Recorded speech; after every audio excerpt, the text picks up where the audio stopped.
In your lap, why can't you see? I've shown you my heart with every little purr, yet you vote for Dems and I feel betrayed. How could you vote for her? Where's your heart? I asked for so little, but you won't vote Trump. I sit by the window, wait for you to change, but you look at CNN and I feel so small. How could you vote for her? Where's your heart? I asked for so little, but you won't vote Trump.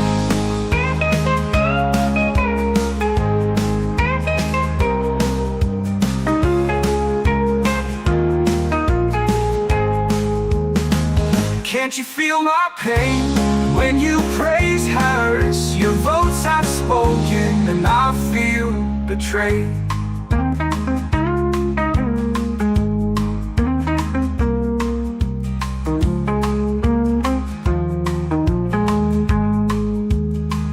I've shown you my heart with every little purr,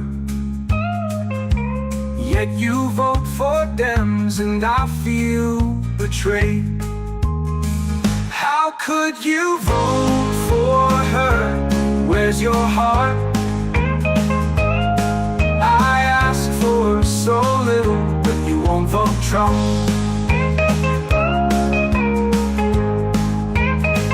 Can't you feel my pain when you praise Harris? Your votes have spoken and I feel betrayed.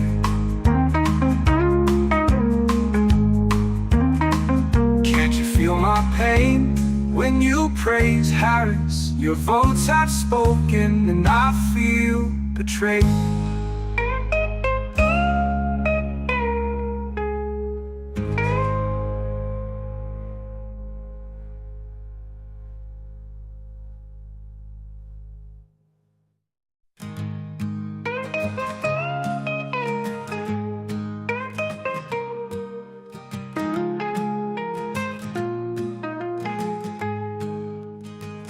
I bring you dead mice, lay them at your feet. Purr softly in your lap, why can't you see? I've shown you my heart with every little purr,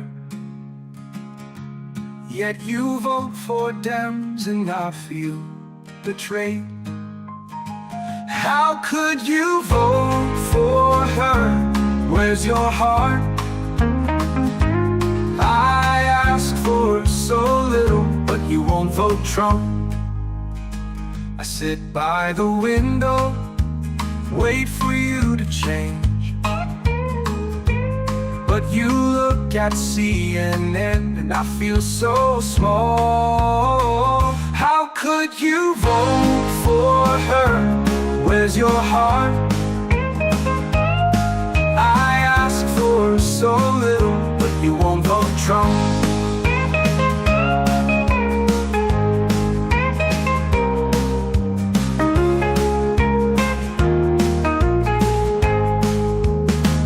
Can't you feel my pain when you praise Harris? Your votes have spoken and I feel betrayed.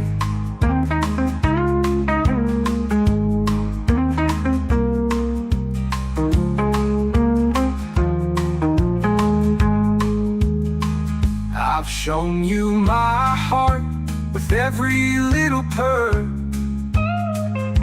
yet you vote for Dems and I feel betrayed. How could you vote for her? Where's your heart? I asked for so little, but you won't vote Trump.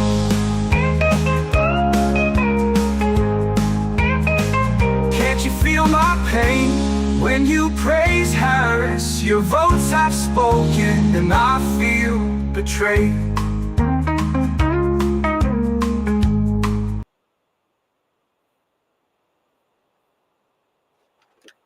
How's it going? Let's play some games.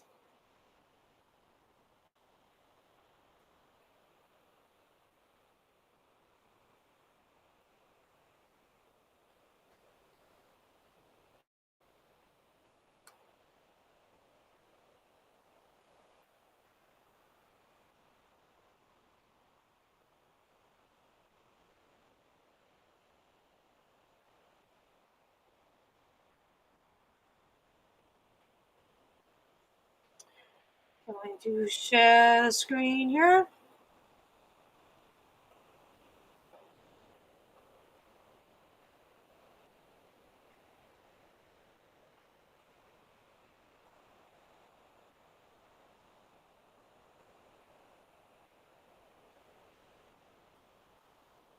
Okay, so apparently it is possible to change the skin here.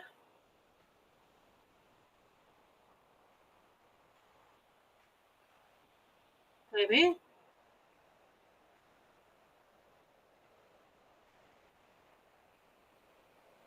At least I thought I could change the skin. This is weird.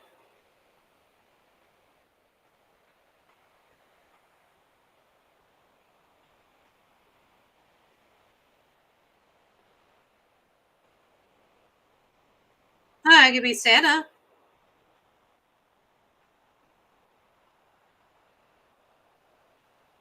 Could be a nun. Let's do this chick, I guess.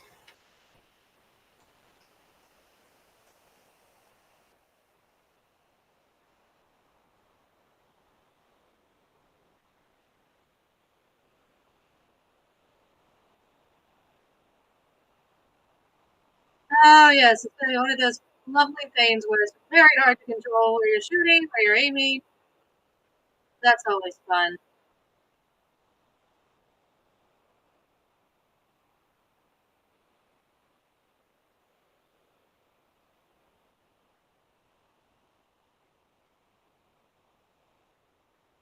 No, we're not doing no. We're not doing this.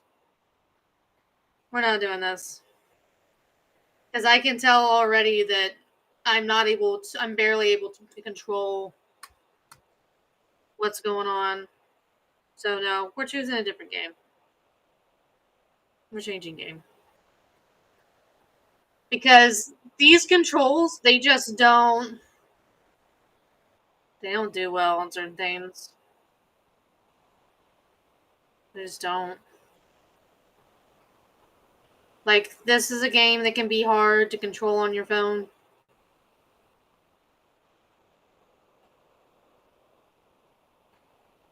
This was one that was hard to do. This one wasn't so bad.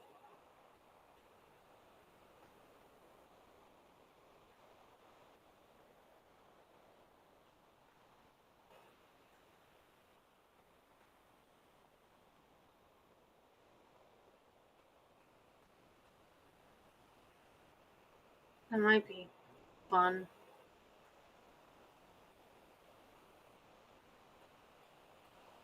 I'm trying to remember if I've played this. I normally like pinball games.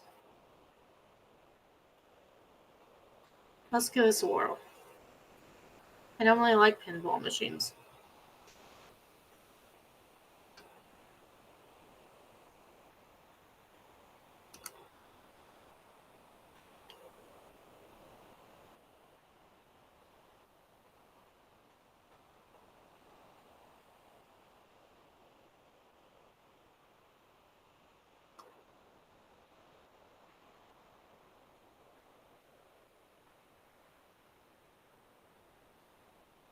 Not even sharing it. There we go. Now I'm sharing it.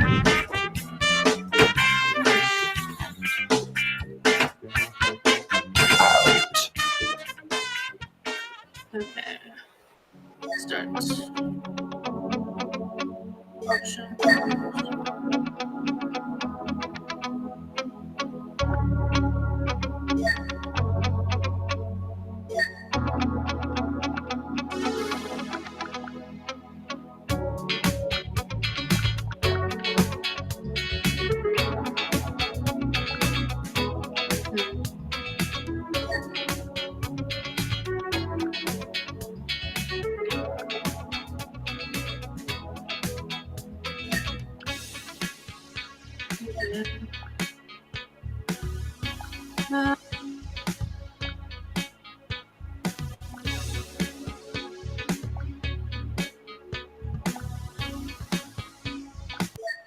zombie, I guess.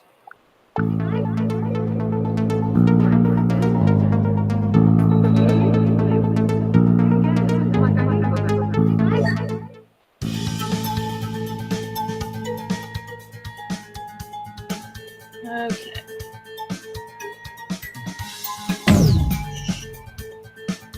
Oh.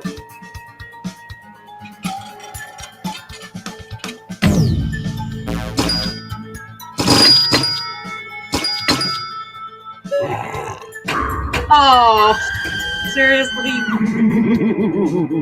Ugh.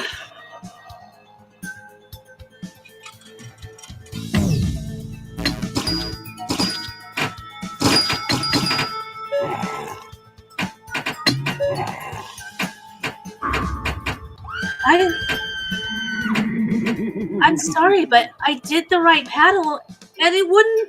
Oh my god.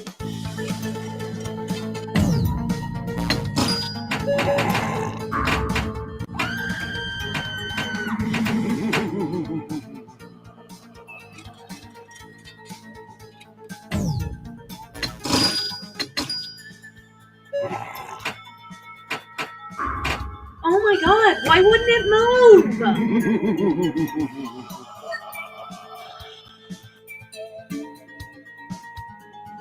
Apparently, there's like this 10-second rule thing where if I've...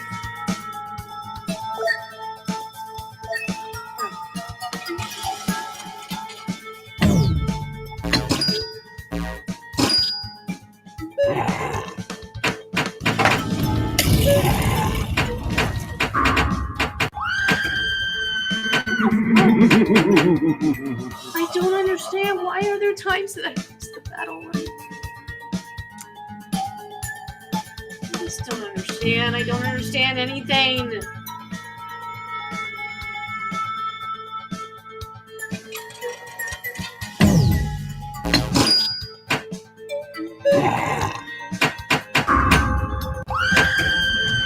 I just want something. It would be easy for all of you watching right now to be easy for me. But when this is not relaxing for me. It's not relaxing for shit not to work right. Oh my god. Okay, yeah, we're not doing this anymore either. I swear to God, I'm hitting the paddle, and it doesn't do it. Like, what the fuck? I don't get it.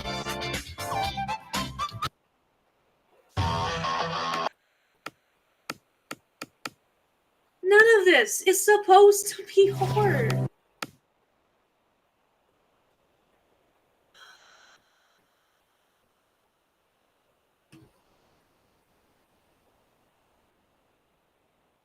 I just...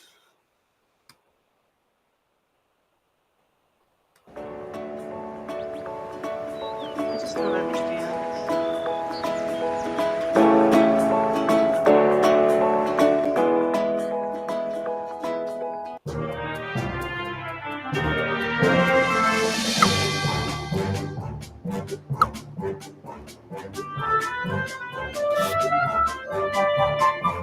Last time, I found it easier to play this game than anything else. Let's see how the jump above the oxbow.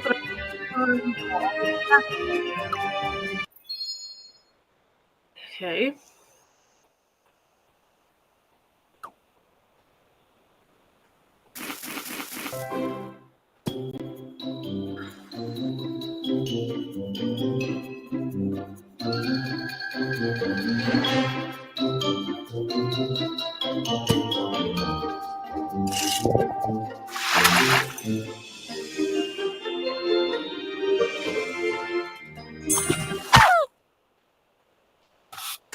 And a fucking horse. I could not get turned around in time.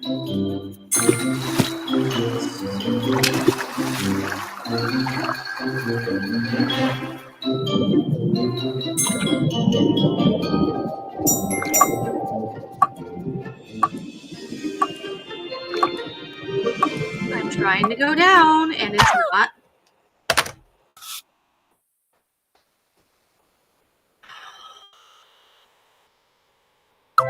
Digging down is not supposed to be hard. It's not supposed to be this hard.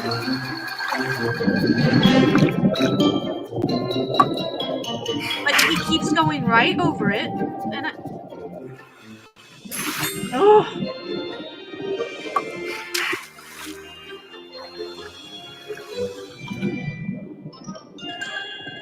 Come on, all right.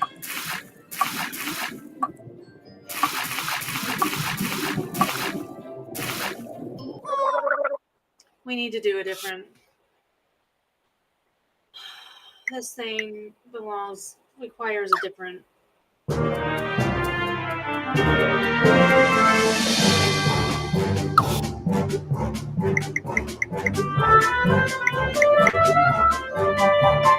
This requires.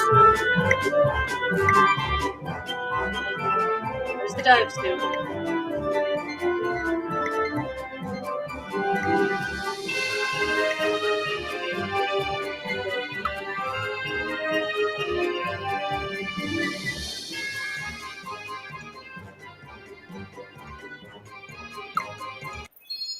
It's literally the only way you're gonna beat this level.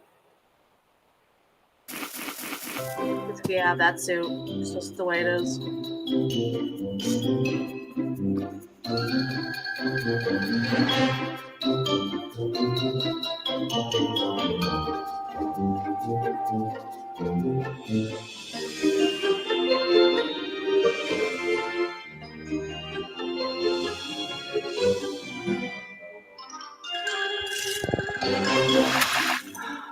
Come on.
I haven't figured out what suit are they wanting you to use to get through that.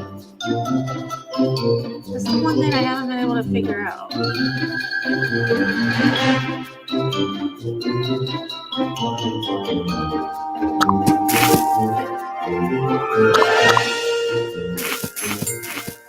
It's kind of a weird thing.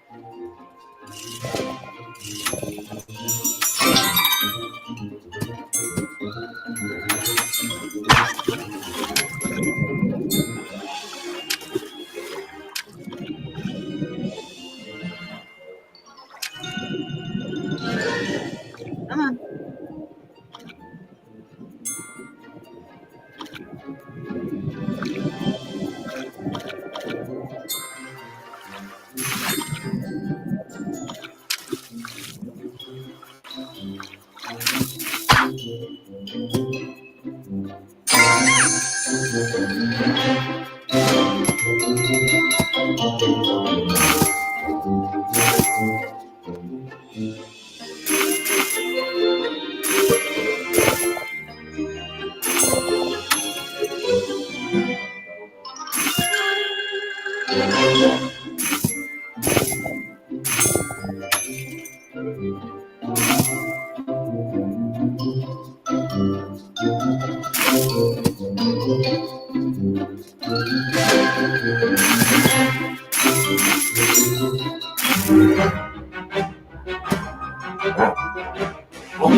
Ah.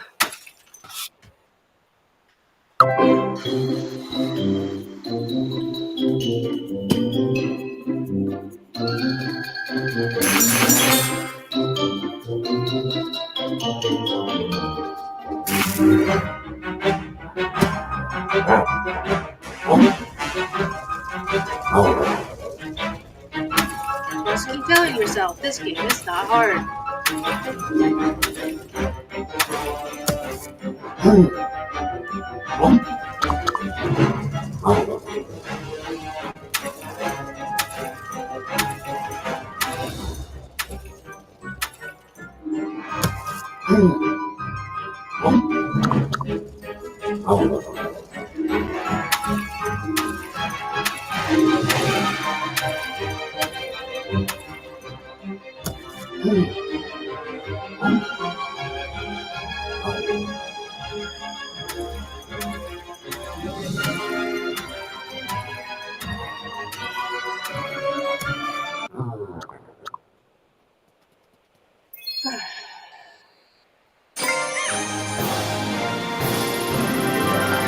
Yay!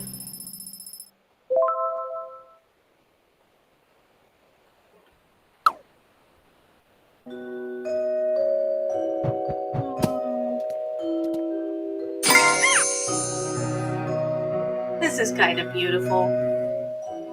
You know, if you're into that sort of thing.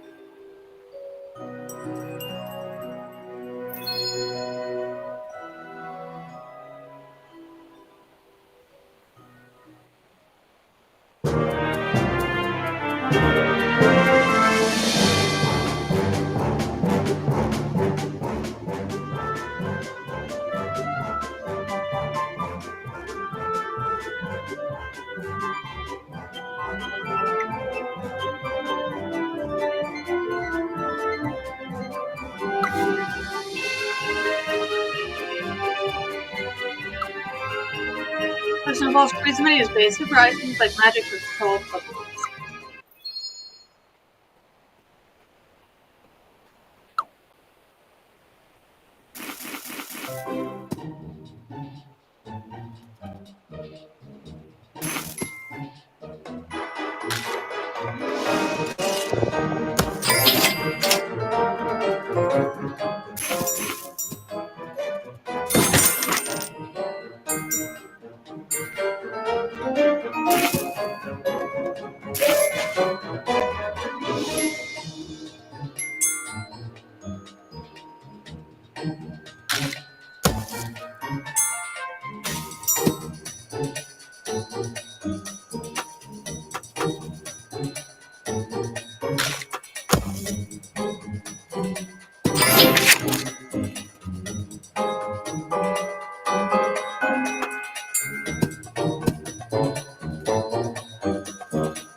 Okay.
Come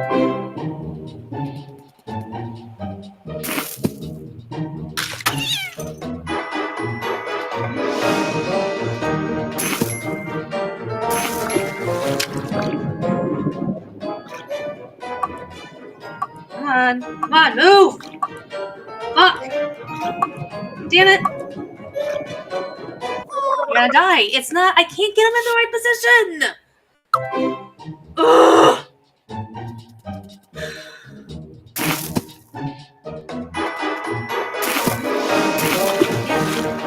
Not hard. Just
Yay! I got all the stars that time. Yay!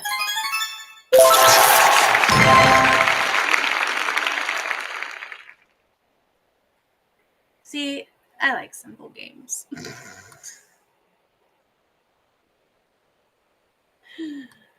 Oh.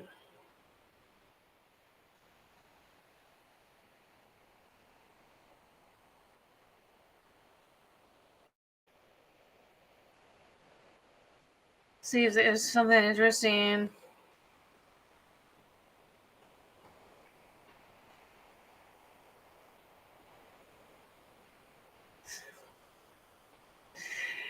So here's what's going on in the drama that is Nicholas Rekieta. Oh, goodness. Careful, Rekieta Law. The last guy you used to beat a pedo is suing you for defamation and winning at this point. Such a stark 360. Despising pedos, and now all your best friends are all pedos, pedo supporters. Better call up Keffels and make up. Calling Zumika Guido is never a bad decision. He's not the one staring down the barrel of the state's gun, so how weird could dude be? Pretty fucking weird, buddy. You being an expert on weirdos considering your only friends are pedos now, Nikki.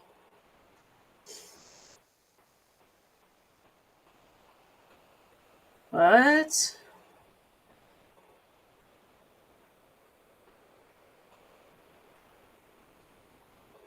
What? Do we...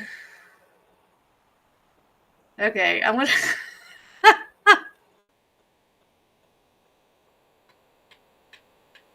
No! No...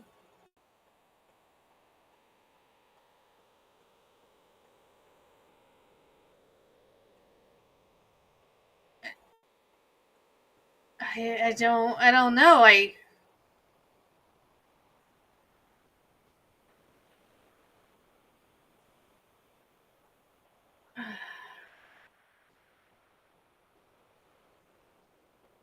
Okay, so this didn't take me to what I thought it was going to take to me. Like, here's the thing.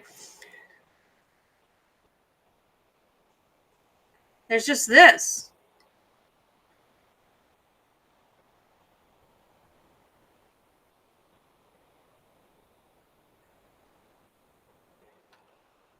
I don't understand.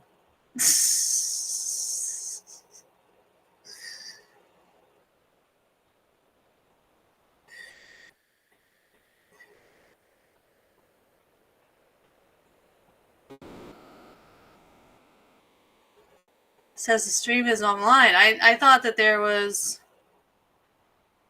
I thought there.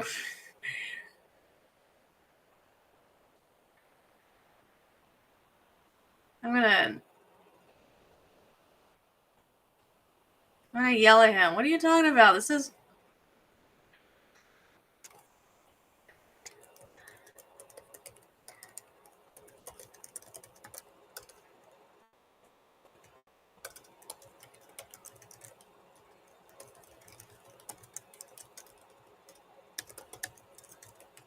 Really glad all I got was not safe for work. Was not all I got was stream not online.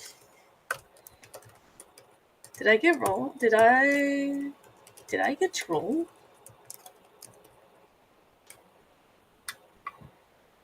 I'm curious what he's gonna say here.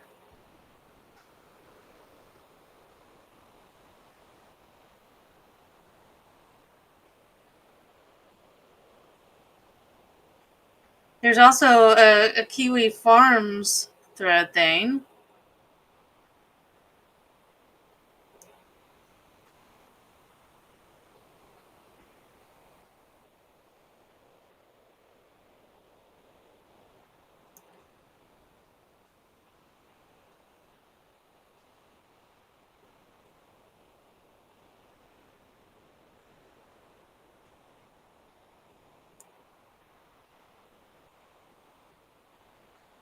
What? Okay. Okay. What the fuck?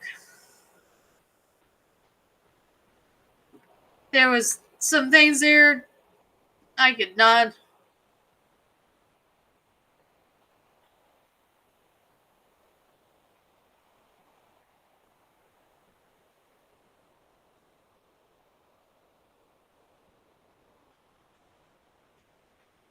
Ugh.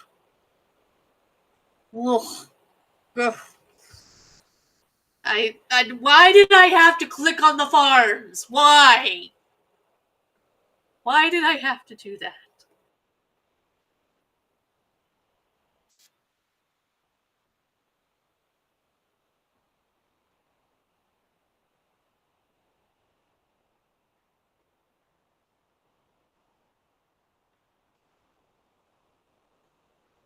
I wish the bonus stage was a little funnier. Was a little funner than what it is.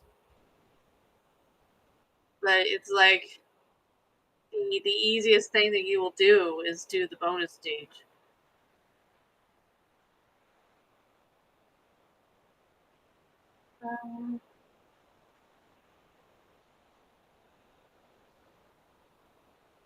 Let's do this.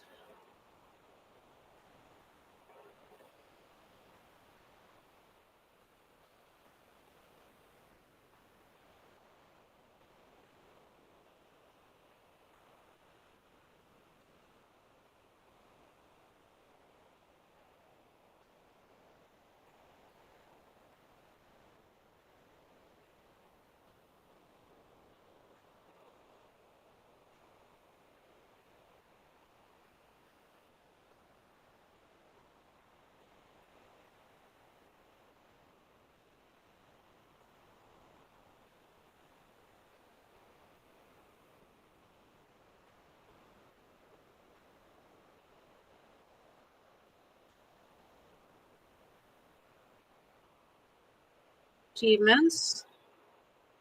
200 enemies. Treasure hunting. Yeah.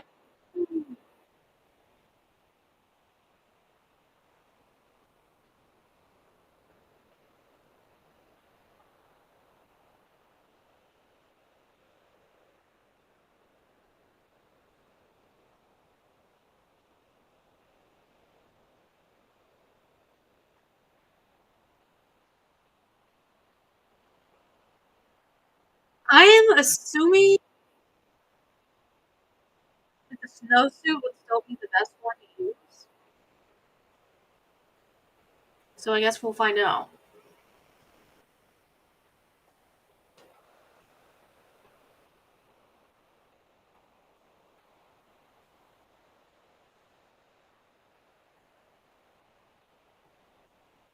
Oh.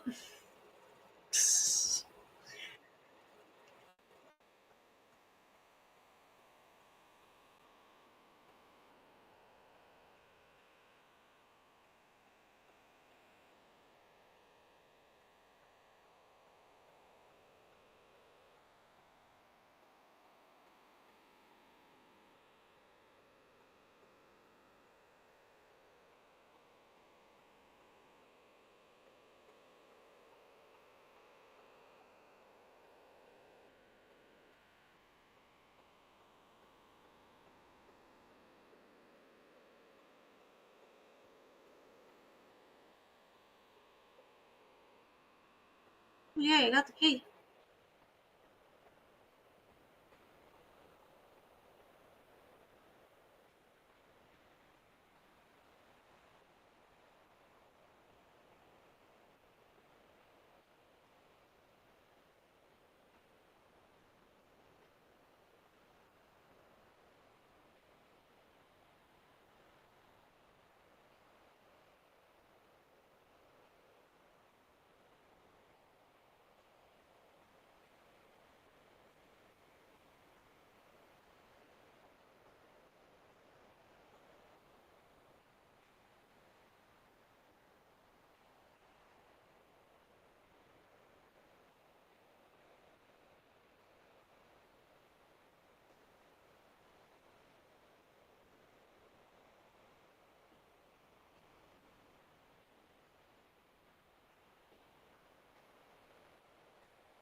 Oh,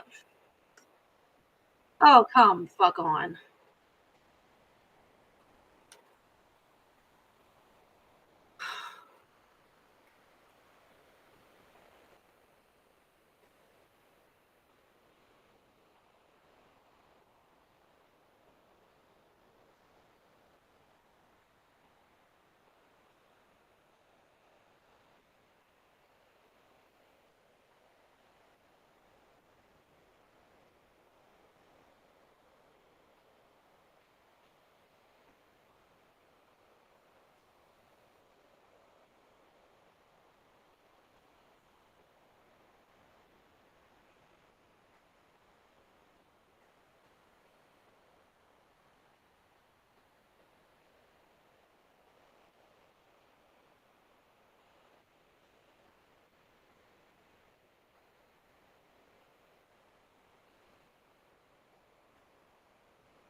Oh, that was stupid.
Hmm. Don't have keys. We will not open you this time. But we got all 5 stars. Woohoo.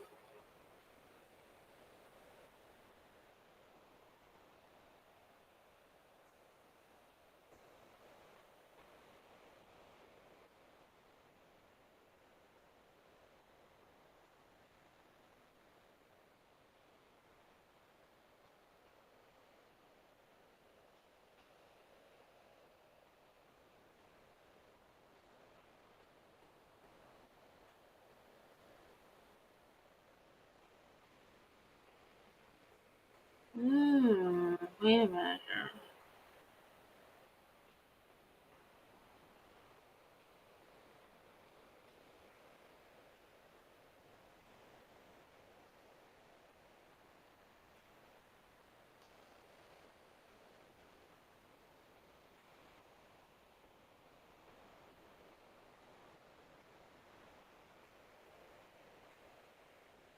Oh!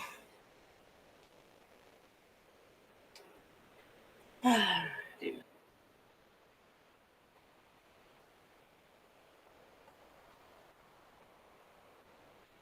it's just scummy.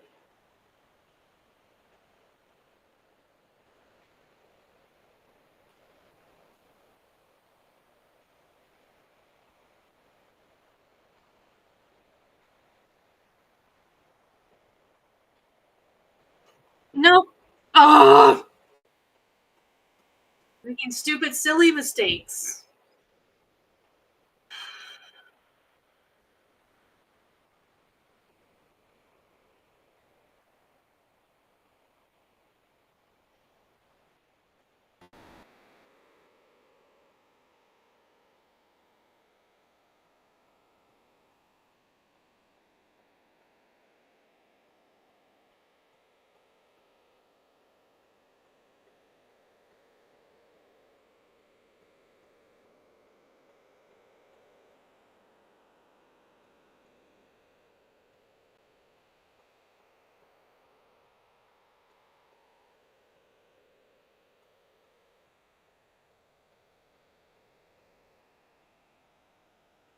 Oh, come the fuck on.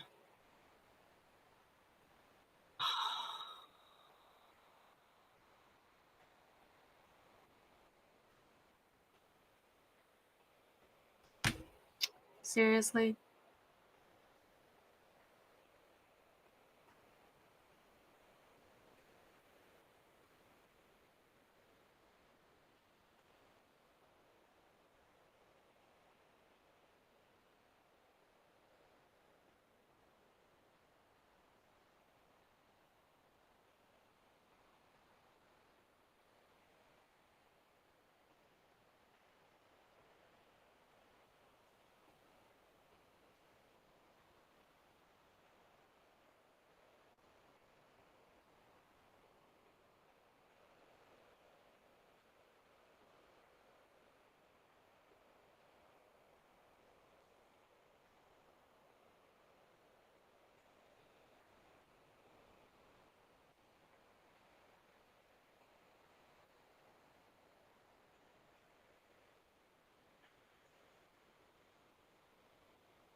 Oh, I think I screwed this up in a way that I never. Oh no. Okay.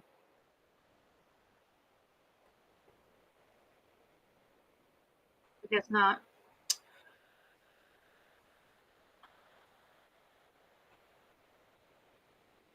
Actually, did not want to do that. Well, this would be fun. Yeah, you did it.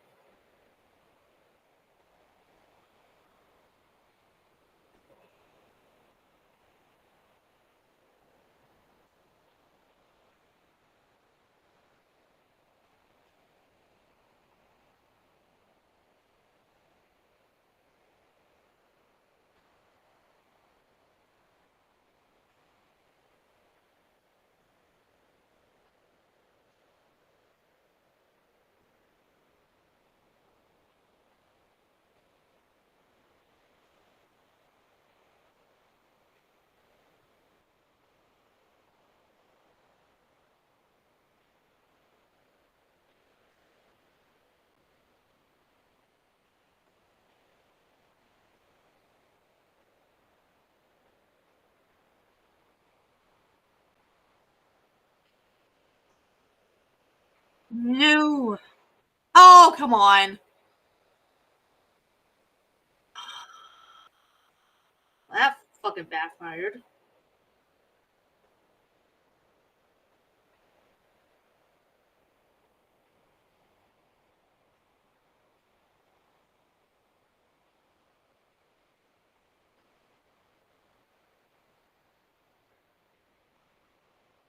Nope. Move.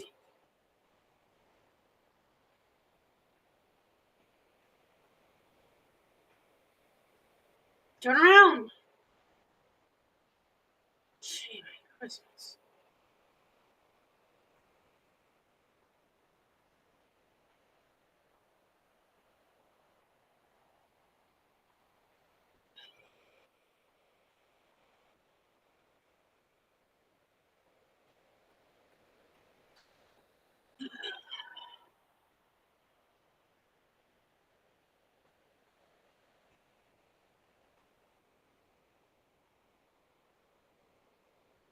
Now I got one of the stars.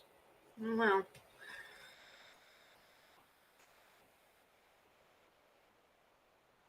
it's like literally the point of the game is to collect all those stars.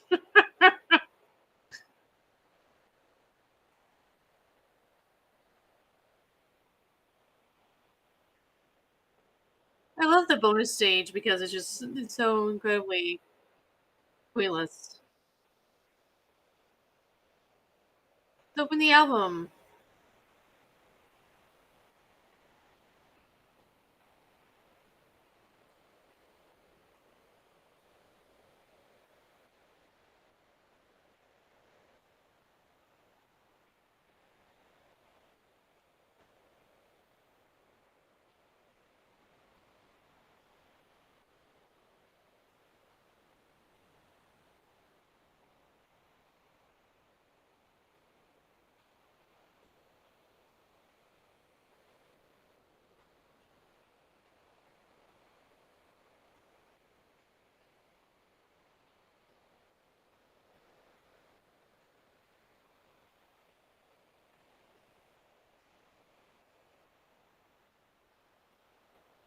Oh,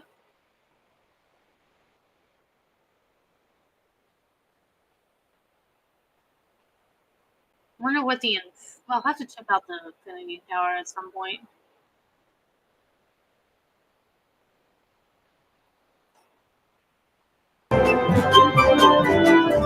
I wasn't even. Oh my god, I wasn't even sharing it. Ugh.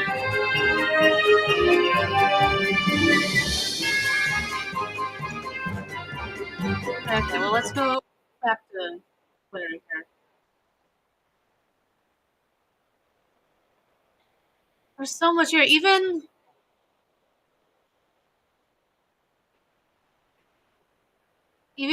Nick's failure as a humble brag. Nick does not admit wrong. Instead, he makes himself the hero. And everything that happens is because he was attempting to do things with the best of intentions. But don't worry. Once you hear his Baudrillard, you'll agree with him. Okay.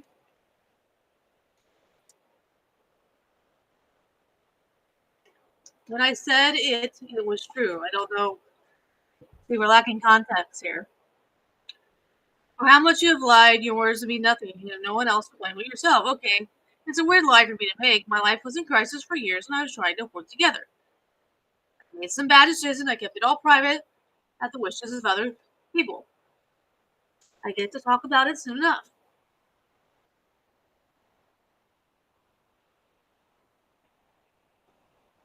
You can fuck 1,000 girls, suck a life, fuck 1,000 more girls, and you're still. God.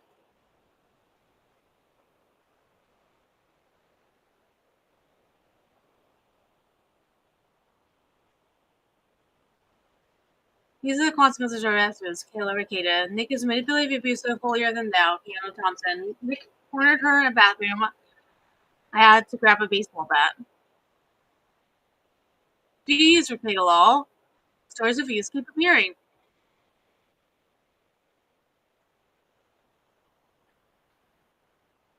Is he going to let him admit they.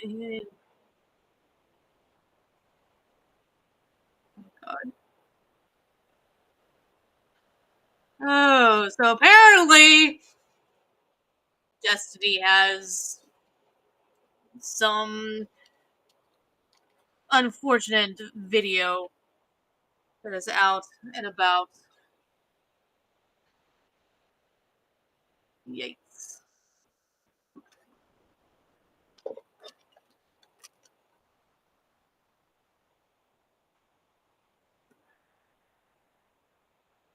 Oh well. Let's go back to this. Where this sounds good. I want to share, right?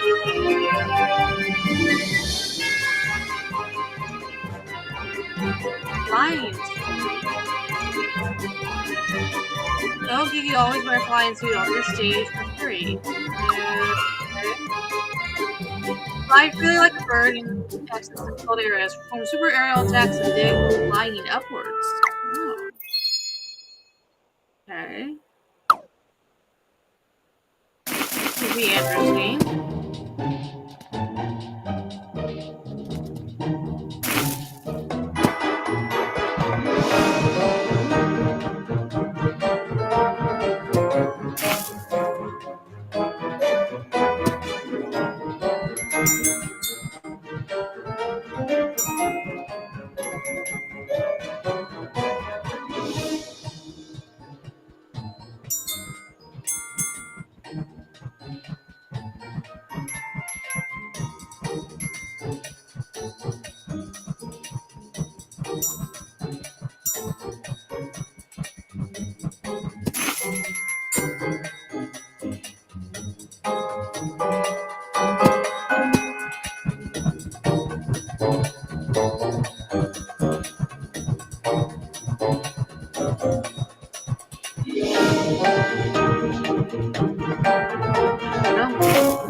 Hey, there's one, sir.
That worked.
Yay! Oh, I didn't get the... I wonder where that's at.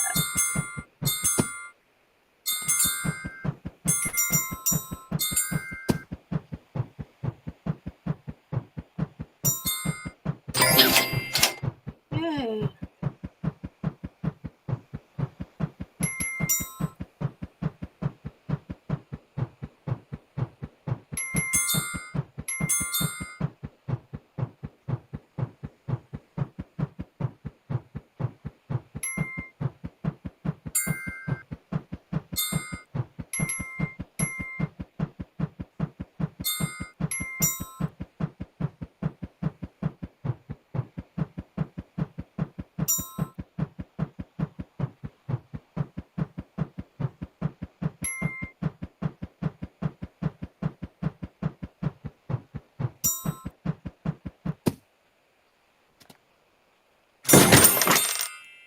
Yay.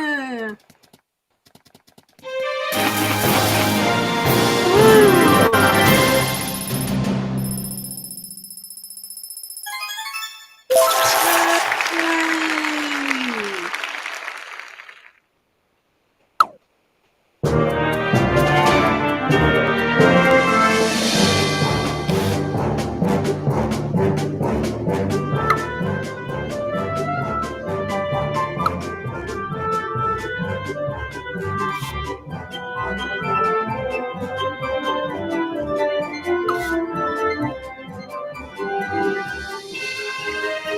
Now let's go back to the snow soup, and we'll see how things go.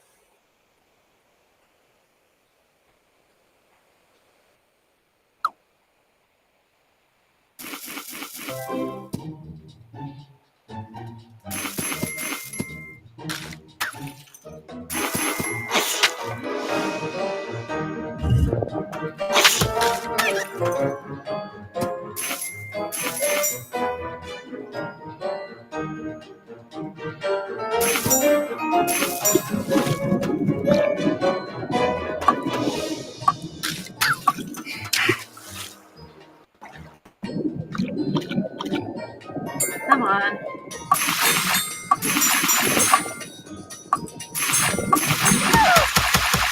Oh, for the love of God.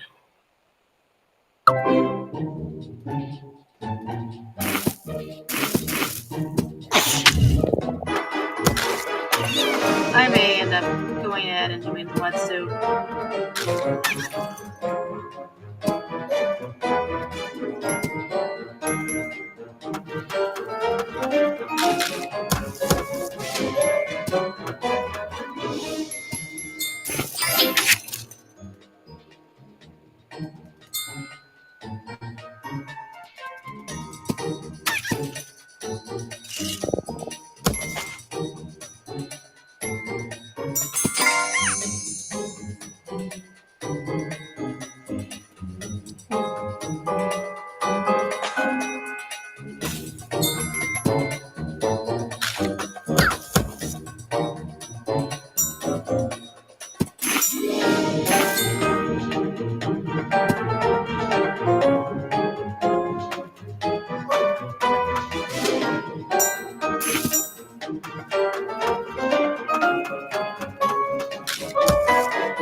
I couldn't get turned around in time.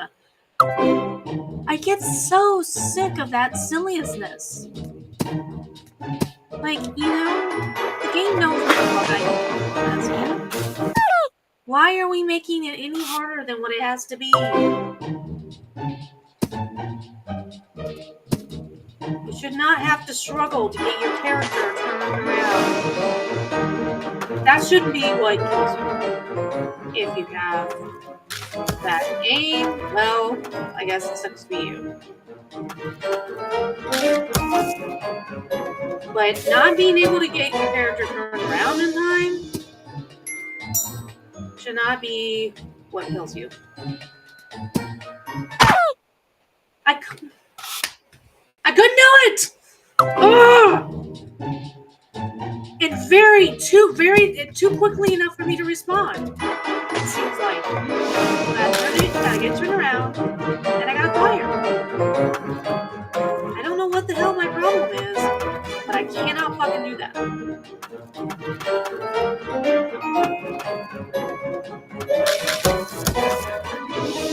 I just can't fucking do it for some reason.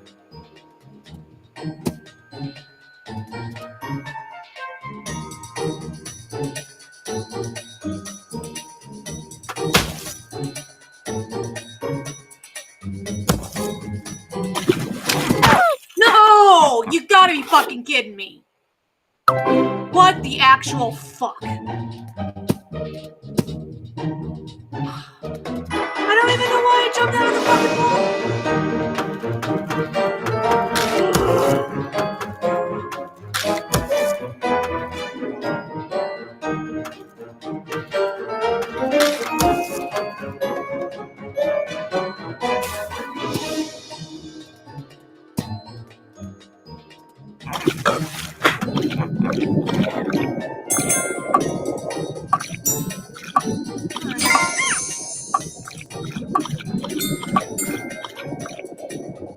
Come on!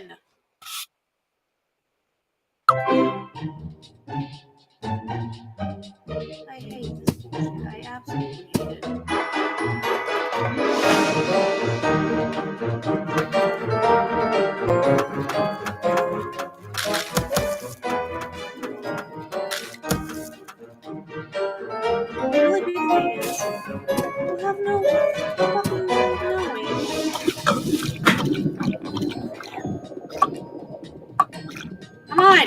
Down, down, down, down, down.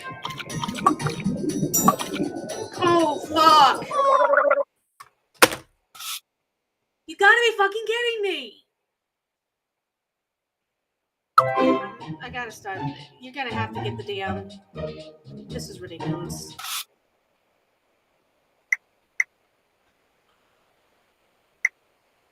I gotta go back to the map. Gotta change the damn diamonds. I don't know if this damn thing's even gonna be as useful. But I don't know what else the fuck to do.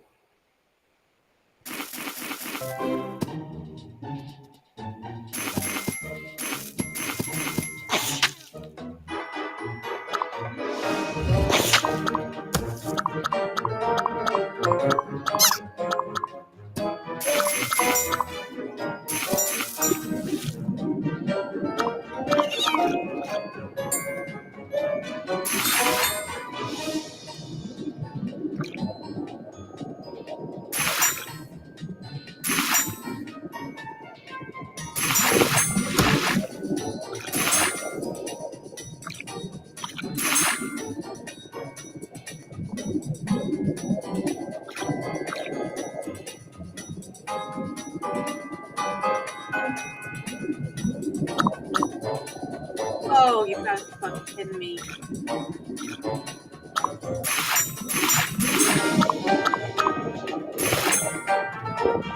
Oh, get out of the...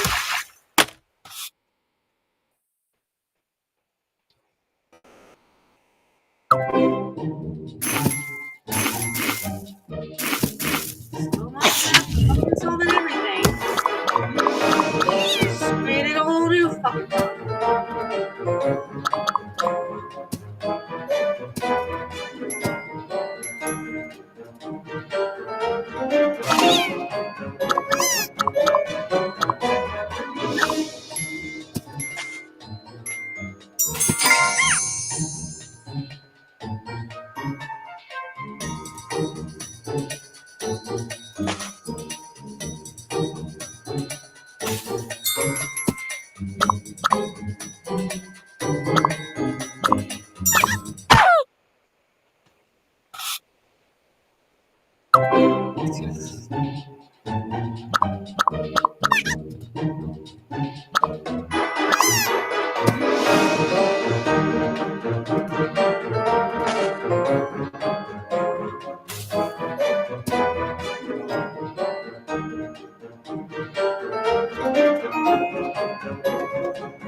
Oh my goodness.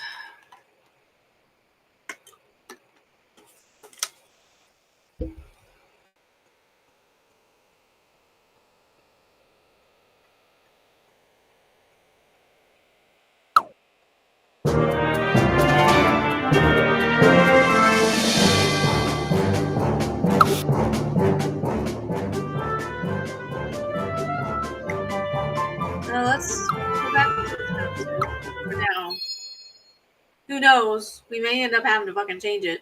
Because you just never know with this game.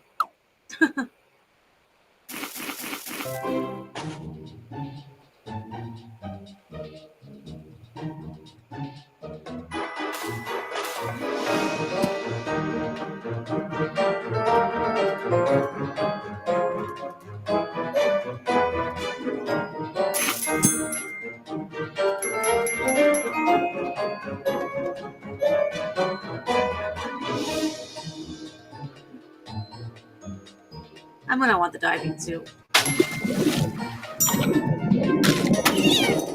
not gonna be. Yeah, you're not gonna be able to hold your breath. Sorry. Mm-mm.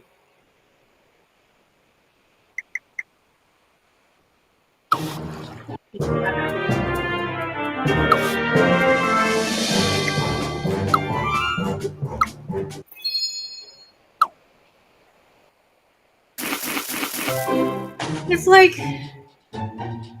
it's just one of those things that you don't expect. You're thinking, I'm in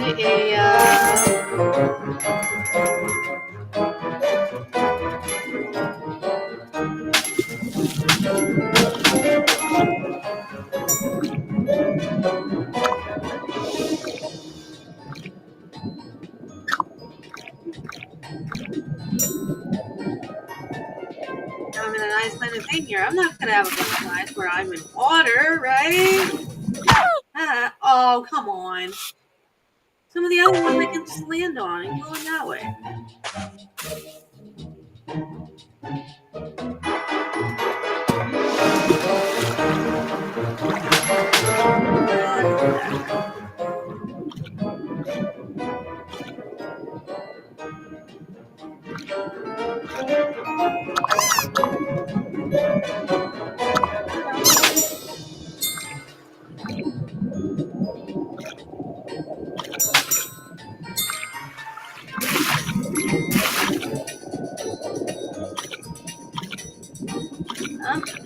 Oh my god.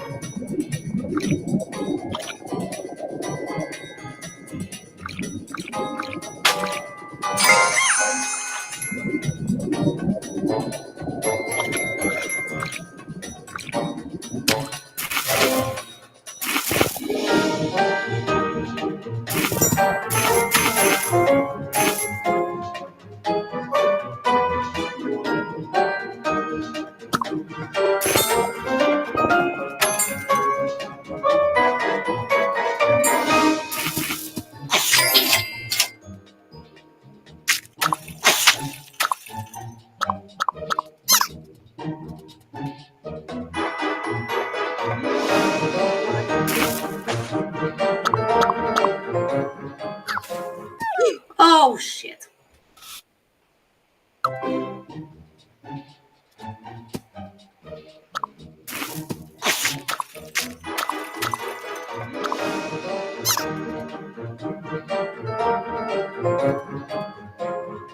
Slide right over wherever it is that I'm trying to go.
come on.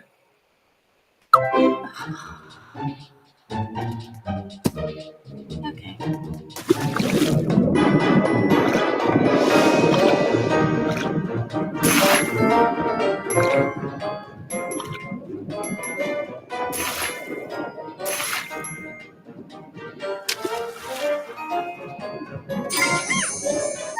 Oh.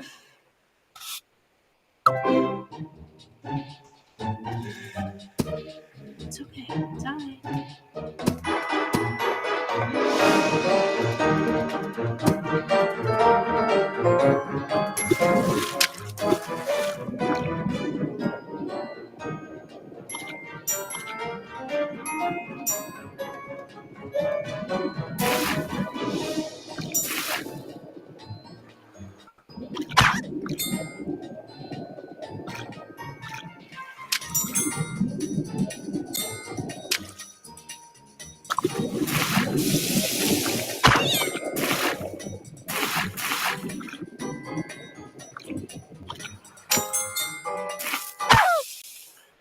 What? That's, for some reason, I miscalculated how that was going to go.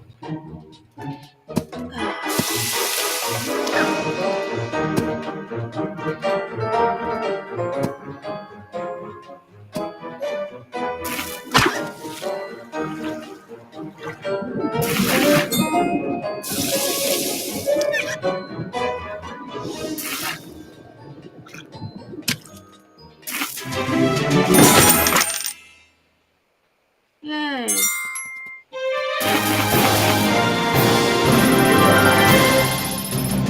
Alright, we're just gonna stay. Apparently. Yeah.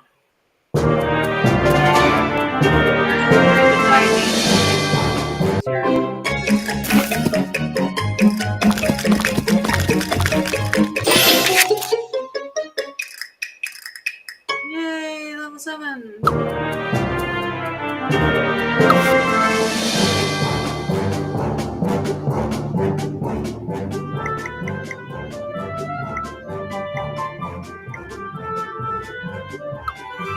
We're going back to the diving suit. Yeah, that's. You know, level.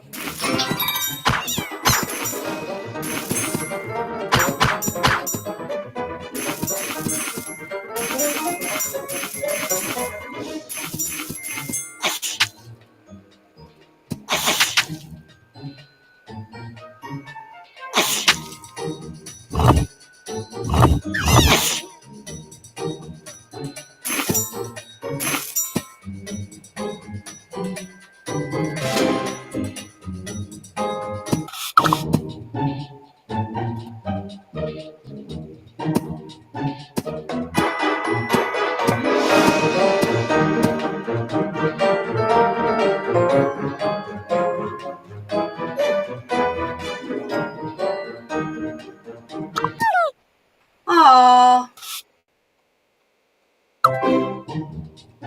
Okay, guess I can do without it.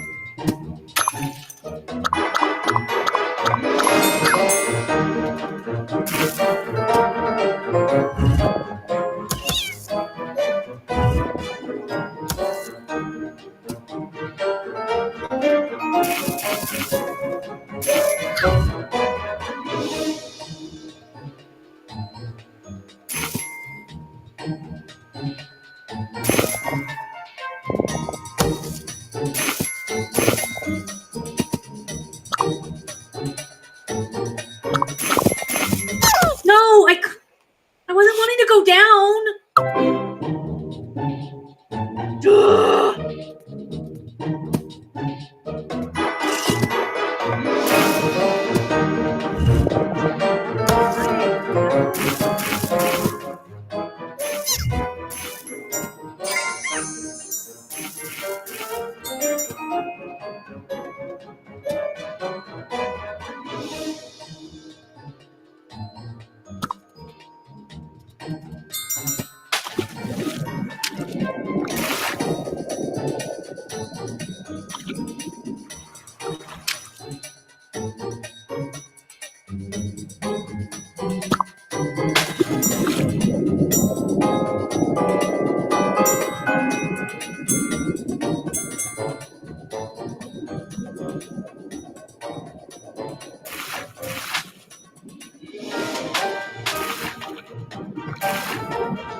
Damn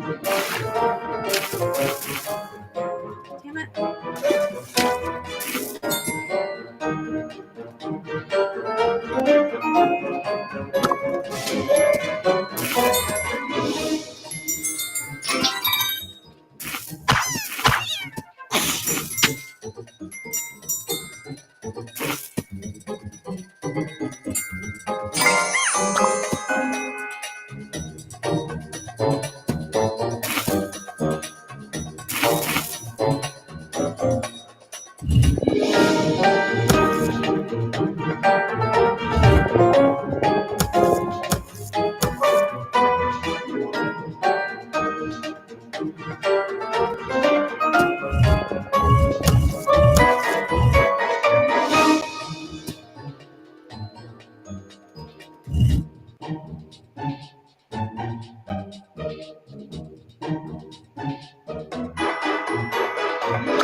Oh, fuck.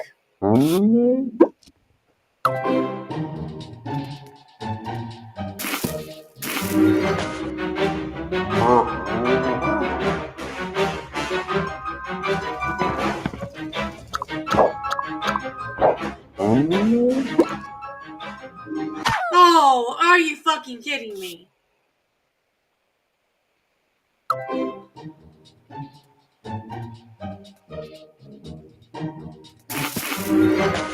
This is gonna have absolute balls.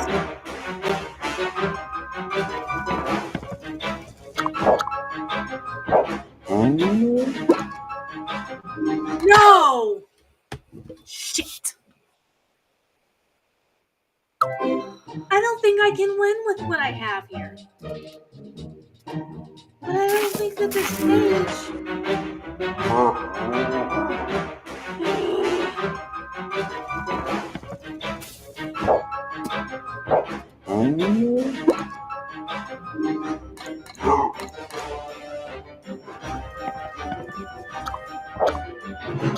Oh, fuck it.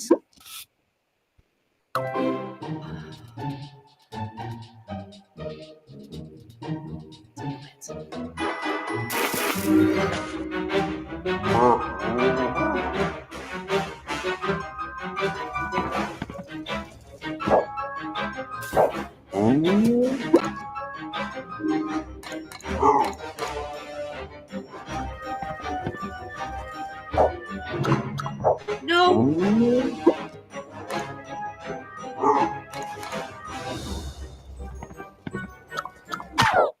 Shit.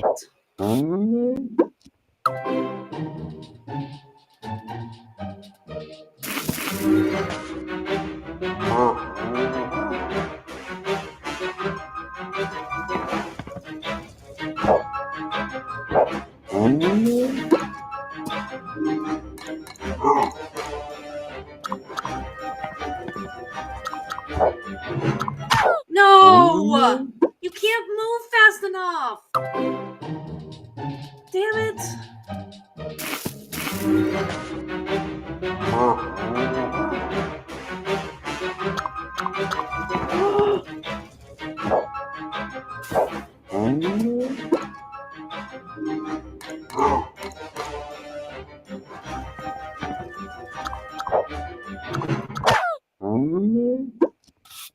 Then it moved really, really fucking fast. So then I ran right into the fuck into him.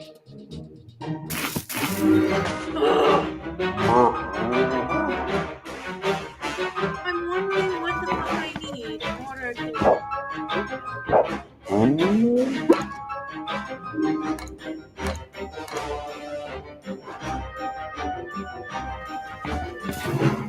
Because I obviously don't have a fucking clue. I don't think I can get through parts of this thing though without him. Without this suit.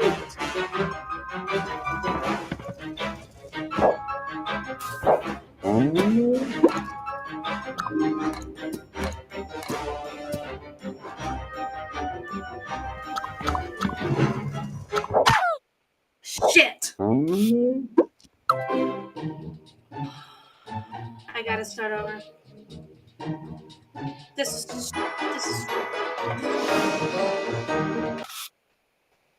so dumb.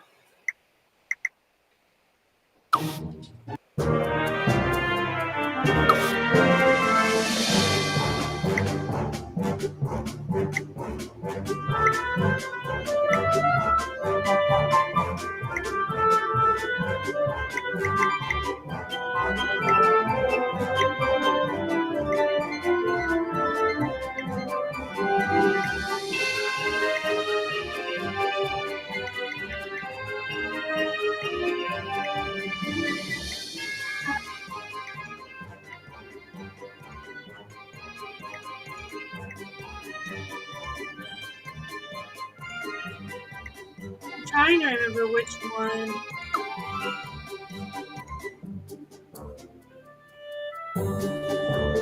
No.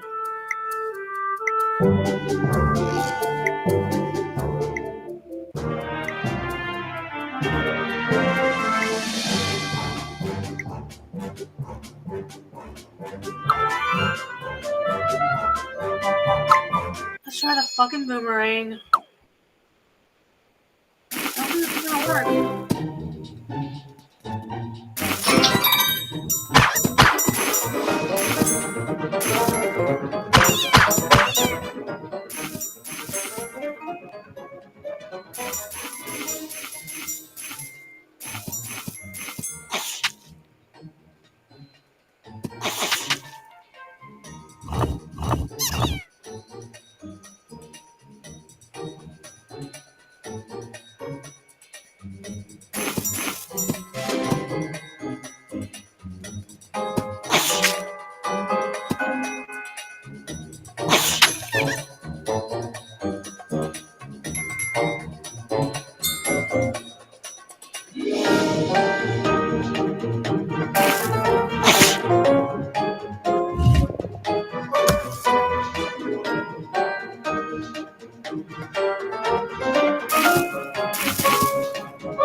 Damn it! No!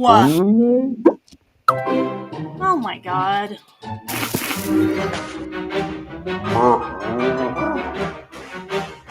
I gotta. Why do I have to wait until it does all this bullshit?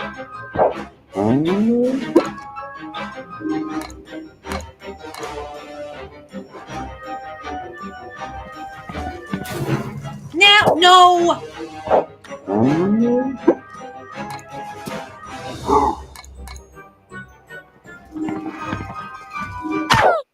Damn it. You've got to be able to get out of the fucking way, and you can't. At least I'm not understanding how to get the fuck out of his way.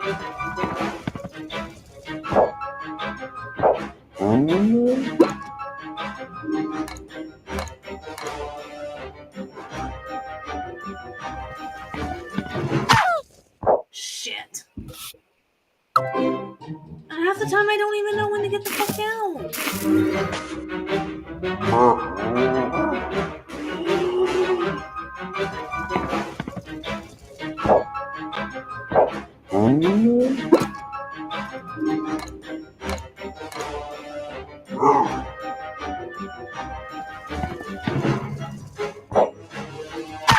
Oh, fuck! No, you need a different. You need something different.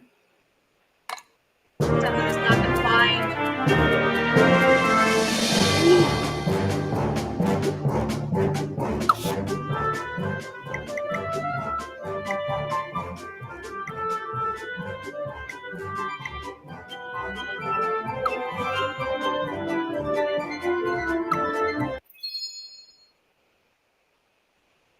Let's try this. This is fucking ridiculous.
Really?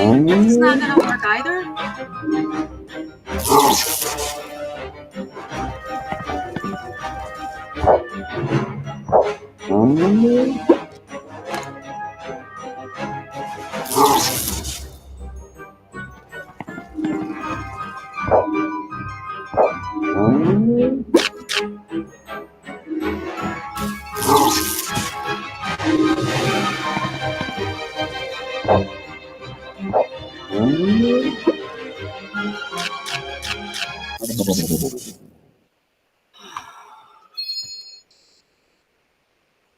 See my Christmas.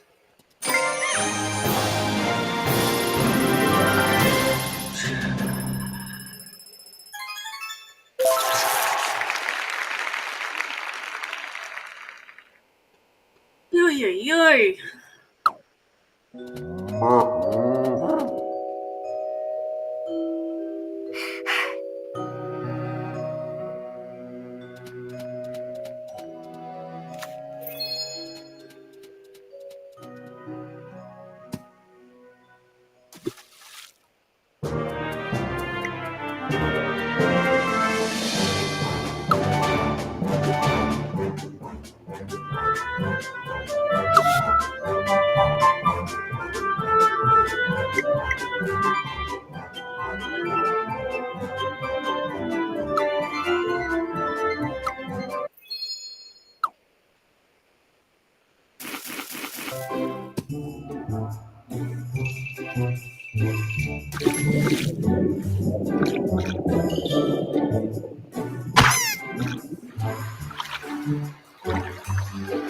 Damn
it.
Oh.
See.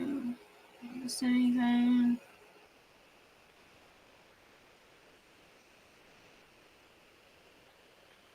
June releases a video of my past content today, and Destiny and I are live streaming. Are on live stream together. Gasp out. My avatar, and I say it's 3 gay dudes. You would appreciate that. I was after June uploaded multiple videos of Destiny Drop. Jessica's. First it was Convo leaks in Discord, now blowjob videos. It's gonna end with 4K footage of Destiny eating a ham, isn't it?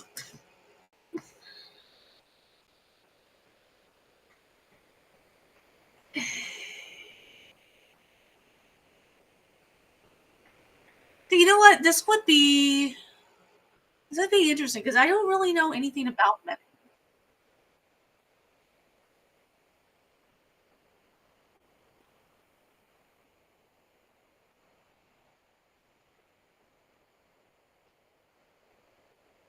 Looking up naked kids in bathtubs in the first place, Ross. I thought, like, why not? Like, are you kidding me? Like, It is his coverage of marginal yet aggressive communities that has earned him his fame, and it is his personality that keeps people coming back. Totally not interested in two anthropomorphic robotic creatures getting each other gay pregnant. Because Medicare is highly elusive, he disappears for months on end, yet viewership is easily regained because none can fill his void. He is someone that is largely anonymous yet highly well known. Someone that publicly attacking him only emboldens his existence. Someone that lives in a destabilizing environment yet remains consistent. He breaks all the rules and somehow always ends up on top. And this is his story. In 2008, there was a crop-up of Jim81Jim accounts made on various websites. Through the profiles of this individual, much can be extracted. The nice thing about Stage 6 was you could upload a 5-hour video, a 10-hour video. They had like an adult-only section. You could have violence and sex, and they didn't care. It was a great website. And so when DivX, they wanted to get their codec pushed in Hollywood, and part of the deal with that and the phone manufacturers they were working with was they had to get rid of the website. And they couldn't sell it to anybody. Microsoft, other people wanted to buy it. They refused to sell it. So they just shut it down. So what happened was there was, a large community of people. We had like all these little subgroups. People are like in anime, video games, whatever, all these different groups kind of got like thrown out. So we all started making our own little websites and our own little groups that kind of reach out to each other. So a lot of the accounts are kind of in relation to that. From his Stage 6 profile, he introduces himself as James, and in his bio states he is 26 years old. That is where I get my handle from. Jim equals James. 81 year of birth, Jim, equals what the hell? One more time and you get Jim81Jim. This is the same handle I use on every site, so more than likely, if you see a user with it somewhere else, it is me, unquote. On the right-hand side, along with sharing his interest of an archetypical nerd, he shares that he lives in Minnesota. Then on this account, while the information is lacking in the profile, the website itself is a Minnesota's writers group, again confirming his location and desire to be a writer. The Minnesota's writers group, that was part of an English 101 class for an associate's degree. From these three websites, it can be concluded that Jim81Jim was born on October 9th, 1981. His first name is James. He lives or lived in Forest Lake, Minnesota, and has an interest in writing and is currently attending college. This, as it was back then, is all accurate as Jim confirmed this information to be true on later dates. The purpose of being able to piece this information together is both understanding who Jim is, but also understanding why this was a mistake because of the environment he was going to enter. I mean, I was fairly good about not having a lot of personal stuff up, and that's insane, right? When I'm telling you, like, my original username was linked to the college I went to. Nobody ever figured that out, right? Isn't that weird? That nobody ever took a minute to look through the website and be like, oh shit, this is an English composition class. But this is the school he goes to, right? Nobody ever did. I ended up getting doxxed initially, like back in the day during Gamergate. And I got doxxed not because I had like pieces of personal information out. Somebody hacked into my PayPal. As seen on his VO account, Jim made AMVs, or anime music videos. This one is titled Oran Gay Bar AMV. While this video is inaccessible, it is understood that this was unserious. It was made as a joke, as implied by the profile flavor text. Quote, I am me to myself alone, unquote. What's more, on his Stage 6 profile, he was uploading his prank calls as Mr. Roger and Joe Pesci. But that was not all. Hi everybody, this is Jim81Jim, and I decided to do a video because I'm frankly blown away. I'm blown away by the fact that this even exists. We're talking a half a page up from his donate button, begging you for money so he can keep this shitty little fucking site going. he's got an announcement talking about all the shit he just bought. I don't know what the fuck E4All is. I'm going to guess it's got to do with Huh. video games or anime, because he's This is white and interesting. he's a virgin, and therefore anything he does has to revolve around those two fucking things. So here's a list of what he's bought. Transformers, Japanese PS2. Twinkle Star sprites for the Dreamcast. Snatcher for the Sega Saturn. Pretty Soldier Sailor Moon, another story for the Super Famicom. We need a group of people who believe in quality control and can do something about it. What happened to the Black Hatters? You remember those guys? The real hackers, the people who could really do shit, who could really affect change, just a snap of their fingers and shit changed. Please? Make it go away and then post a video response and make my day better. This is Jim81 Jim, preparing to stick a revolver in his mouth because he actually saw that this existed. That was a video on Spax 3, an infamous Sonic critic. Jim made the video in late 2008, likely with the intent of it being viewed by a pocket of people from the websites he visited, like 4chan or Metacur.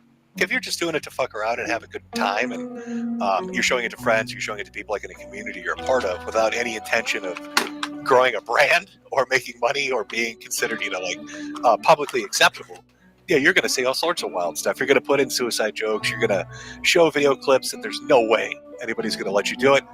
And to be fair, too, at the time, YouTube really didn't care. So, I made this video as kind of an inside joke. It was just a response to the to the post that was in this thread. Like I'd said, it was an inside joke. It wasn't meant to be anything more than that. But, over the last 6 months since I did that video, other people have come forward and they've done parodies, they've done spoofs, they've done all sorts of crazy shit. I've seen animated series, and I've seen rants, and I've seen just a lot of really clever shit out there that's funny. It's entertaining, and it's good. And what happens to those people? They get banned. They get kicked off of YouTube. They get kicked off DeviantArt. And, it's bullshit. It's bullshit that he can wield that kind of power. It's bullshit that people will, flag videos for him. He's got people flagging videos for him. Jim is not a big fan of censorship or hypocrisy, and he especially does not like when creators take down critical or satirical pieces. And so, in 2009, he embarked on creating a series of videos covering Spax 3. The sky at night is the same. The stars, the moon. The Bears. Sorry. Spax 3 was critical of the voice actor used in the 4Kids series, and as such, Jim was making fun of Spax 3's own rendition. Overall, there are 12 parts to Jim's coverage of Spax 3. The initial video covering the forum, 5 videos covering Spax as a person, 5 other videos reacting to some of his Let's Plays, and a last, conclusive video. Within the first 6 videos, Jim uses slurs freely as he does, and also includes a video of a person ending himself. This is how he addressed some of that backlash. Well, fuck me. Everybody's a critic. God, what can you do? You make one dead Mexican joke and everybody's on your ass. Jim also included an around 30-second clip of one of Hitler's speeches juxtaposed to him immediately wishing everyone a happy Easter. He later incorporates this into the same video. Happy Easter, everybody! The online space in 2009 was more free and edgy. But unlike other creators who later expressed that the things they said in the past don't demonstrate their beliefs, Jim hardly ever focused on himself and allowed the audience to come to their own conclusions on his intentions. And as for those, he did not intend to become as popular as he was. Pretty much the other big one is, well, what are you going to do after Spax? Nothing. I have no idea why I have subscribers on YouTube or Dailymotion or Vimeo or any of the other places. So I have no idea why I have like 400 something subs. I don't know what you guys want. I don't make a lot of videos. If you've watched the shit that I've done recently, it's just bullshit, fun stuff, What followed were videos without consistent themes, like his 2 videos dedicated to Mike, a forum member that was having problems running game emulators. And no matter how clear Jim's instructions were, Mike could not get these emulators to work. This is what inspired Jim's first video to Mike, giving visual step-by-step instructions on how to get these emulators in games to work. But it turns out Mike even had issues with that. Here it is. His fucking response to my video. I can't watch that. Firefox needs me to get Flash, and I can't install it. IE didn't have that problem. So, I just think about it. Let that sink in for a minute. What does he mean that Firefox doesn't play Flash? I'm using fucking Firefox. In fact, I've never had a problem with Flash, and if you're looking at my desktop, you're going to see I use Firefox, Opera, Netscape, Avant, Safari, Real Player, and Internet Explorer. So I don't know what problems he's having, man, but this kid is fucking amazing. So there you go. That's my after video. I'd say, hey, Mike, give me a response, but apparently you can't watch the video. Jim is drawn to spaces that he sees as abnormal. He enjoys the absurdity in situations. So even though Mike did not benefit from these videos, Jim did because of how fruitless they were. But everyone has a line with what they deem too absurd, and Jim's line is life ruination.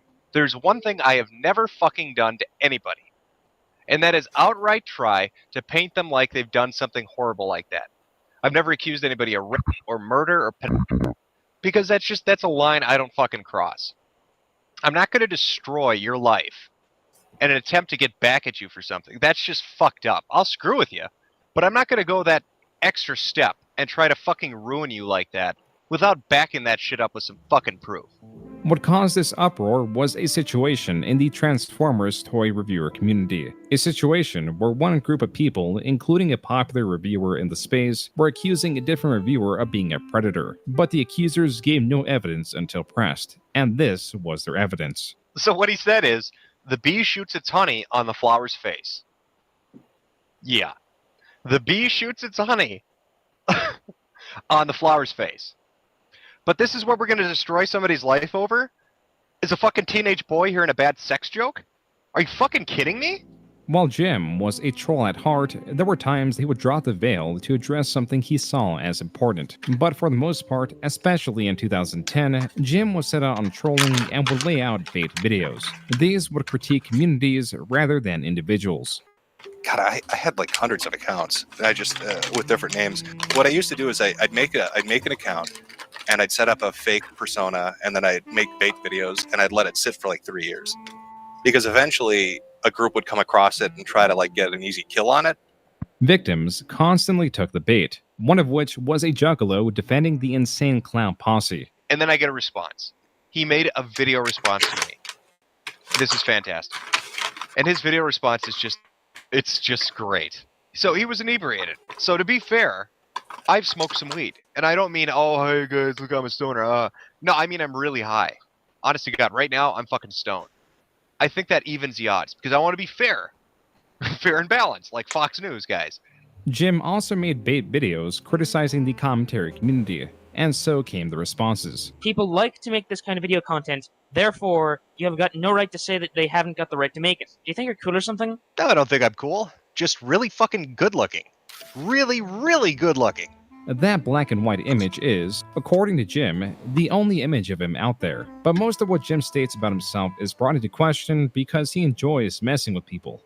But I was like, oh yeah, by the way, do you know what my popular dancing channel is? And he's like, what are you talking about? And it's like, oh yeah, I have it's like 300,000 subs. And like they couldn't wrap their head around it, but people started going to look for it. I always found the idea funny to make people go look for shit. Though the thought is absurd, it is known that Jim had various channels. Some of the more prominent are Games Good Me Bad, Jim81 Jim, Midlife Jim, and the best known at the time, Internet Aristocrat. Where Jim often abandoned channels after a few months of use, this channel is one he came back to the most. Though every now and then, he will revive a different channel for important updates. Games Good Me Bad here, and today I just wanted to tell you a big update. So At 7:45 p.m. Central Standard Time, I'm going to be taking a shit. Up until late 2013, this is what Jim was, an extremely small creator by intention who scattered his videos across various channels, some possibly still undiscovered, and countless videos have not yet been archived. His shift in content came with the revisiting of the Internet Aristocrat, where previously his channel at most would have a couple thousand subscribers. Now, with somewhat consistent weekly uploads, his channel was gaining popularity like never before. In addition to this, he changed his mainstay content. Instead of making videos for the purpose of trolling, he was now creating a series that looked into internet oddities or exposed sections of communities where their culture was far removed from the rest of the internet or even just their own communities. for some reason, These came he has a lot of different accounts, and he would make random videos.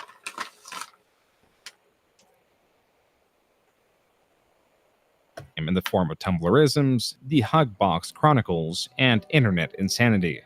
The way Jim typically approached the Hugbox Chronicles was to give a broad overview of a community, then slowly focus on the strangest or most damaging members that often attempt to usurp the community to promote their own ideologies. And for Jim, censorship of discussion was always an issue. They become a part of the group, and then they subtly suggest their poison until it propagates and destroys. Imagine a virus injecting itself into a healthy cell and then spreading through the mechanism of the cell itself. That is what these people are. Special snowflakes are a pox upon any nation which allows them in and upon any group which will host them. Now, you could watch my videos and you could say, I don't like what he says. He's abrasive. He uses language I don't like. He appears to be conservative and I'm not. But at least we can have a conversation. It is true that Jim was massively hated, but also beloved. He hardly, if ever, addressed his critics in a serious matter, which gave them far less power. And that's how he built an audience who doesn't care about his political ideologies. They are there for the content. And as they do, Jim expressed his enjoyment of viewing for talent over political beliefs. And when he branched off from that to do the Colbert Report as the host, it made sense to me. I watched it for quite some time.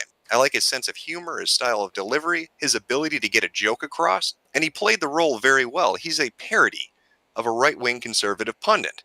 And whether you're a conservative or not, you have to admit, he can be funny, and he can make a joke that will make you laugh, even if you don't agree with his point.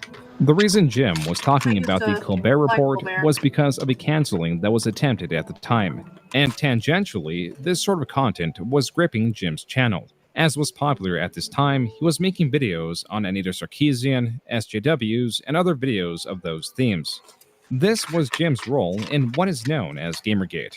What you're looking at is a copyright claim against a YouTube user by the name of Mundane Matt on a video called Hell Hath No Fury Like a Lover Scorned. That copyright claim was filed by Zoe Quinn, the person who is the subject of the video itself. Now, in the copyright claim, she had stated that he'd used a still image of her game, Depression Quest, which she's a creator of, and that she had ownership over that, and that's why the video needed to be pulled down, because it was infringing on her intellectual property. But the truth is, it had nothing to do with that. So her copyright claim had nothing to do with him using her intellectual property.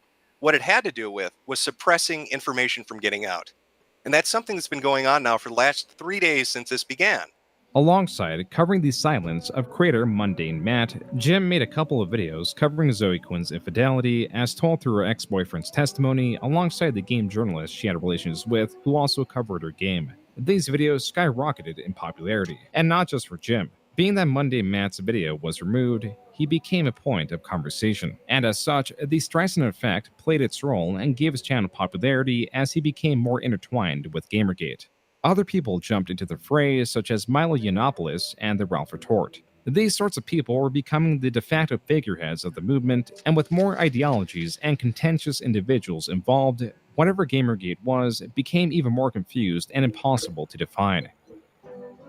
If you were to poll the room of people that were in that, or paying attention to it, you're going to get 100 different answers. I mean, you've got demographics from all over the internet. You had Reddit, you had Tumblr, you had 4chan, you had YouTubers, you had Let's Players. They all had different reasons for being attracted to it or being interested in it. I don't know what to tell you. Anything I say about it is going to piss off a group of people. If I give one opinion one way, the people that were in it are going to hate me, and if I give you opinion the other way, the people that were against it are going to hate me. There's no good answer I can give you that's not going to get me a metric ton of shit. With Jim saying his piece and seeing the confusion and the co-opting of the movement, he made an announcement. So realistically, I'm done. The channel's shut down. I'll pop up maybe in 6 or 7 months. None of you are going to remember what I sound like. You're probably not going to find the channel. That's just how I'd prefer it. I didn't like a large audience. And to be frank with you, the whole Gamergate thing is depressing. The saddest fucking thing about all of this is, it wasn't mainstream media, it wasn't multi-million-dollar corporations, it wasn't corrupt journalists, and it wasn't social justice warriors that killed Gamergate. Gamergate shot itself in the foot by becoming what they're fighting, and that is just too much to fucking handle. Like, outwardly, you were just, like, kind of trying to vanish, and, like, inwardly, it's like, hey, this is, like, my real reason kind of deal. Yeah, I threw it up on Poll and on V, and I was like, this is why, these were Volcaroos. It was like 4 or 5 of them, so it's like a recording limit. But I was like, basically, this is what's going on. And I think somebody saved them and then stitched them together. Medicare in this video was both announcing his departure from Gamergate and the abandonment of the Internet Aristocrat channel. Still, not all was lost. Through his fame, or mayhaps charisma, he did manage to make a few friends during his tenure as the Internet Aristocrat. So dreamy. That's from Jade 3D Fox. I think I'm saying that right. I don't know who you're talking about, Jade. Milo in his pearl necklace is pretty dreamy. If it was going to sway me for the other team, it probably would be that. But as I've said before, I have a thing for Asian chicks. So unless Milo suddenly changed ethnicities, it's probably not going to happen. Jade was a creator in this space who made videos on Anita Sarkeesian and the like. She is an Asian woman and exactly Jim's type. Jade Fox wants to know, would you fuck Lee Alexander for $1 million? Fuck no, but I'd fuck Jay Fox for free. With that, Jim got his wish, as in late 2014, things were moving along rather quickly. How did we meet?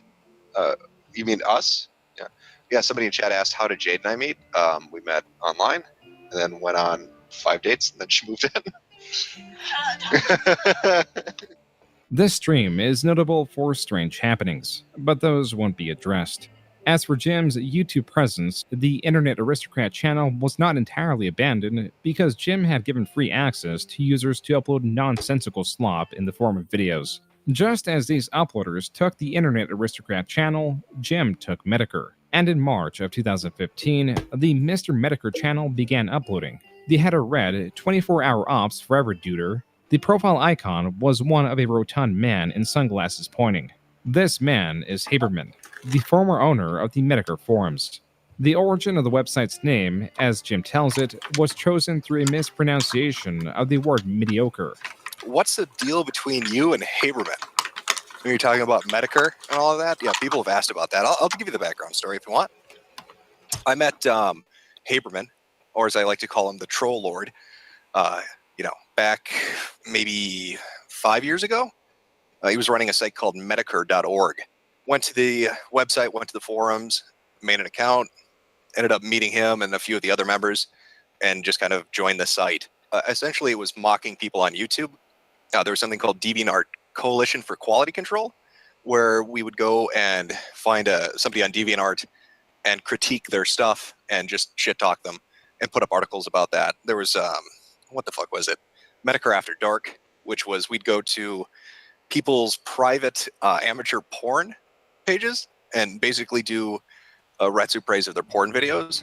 Retsu praise, as Jim describes them, are in essence reaction videos with an emphasis on smack talk.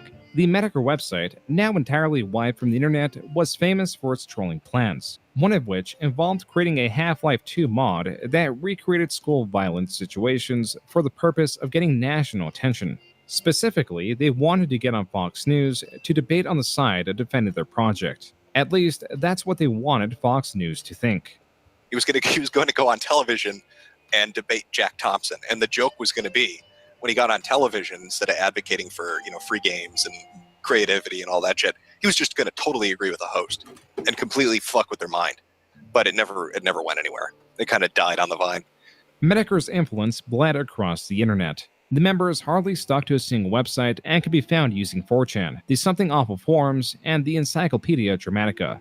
The Encyclopedia Dramatica was ostensibly a wiki for trolls. Infamous for its presentation of its subjects, as such, everyone was fair game. And if you made a name for yourself in this space, whether you were received positively or negatively, there would likely be a derisive article written about you.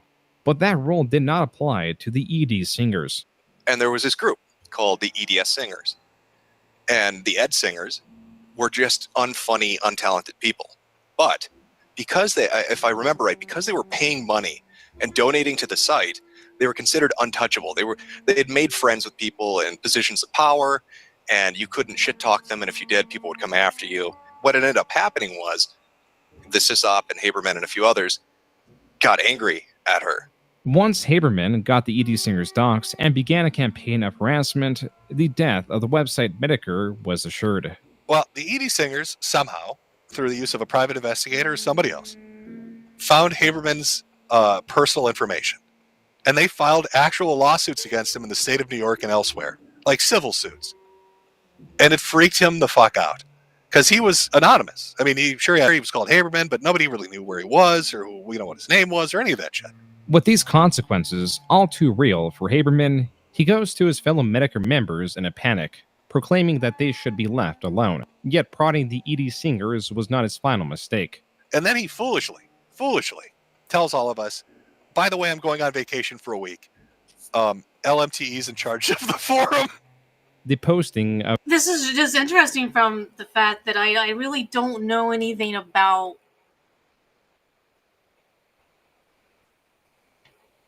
Mr. Medicare's history. There's all these people. I only know about them because I started watching Arcade a lot.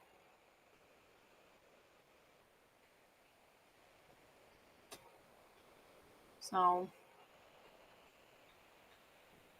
he's kind of got an odd history.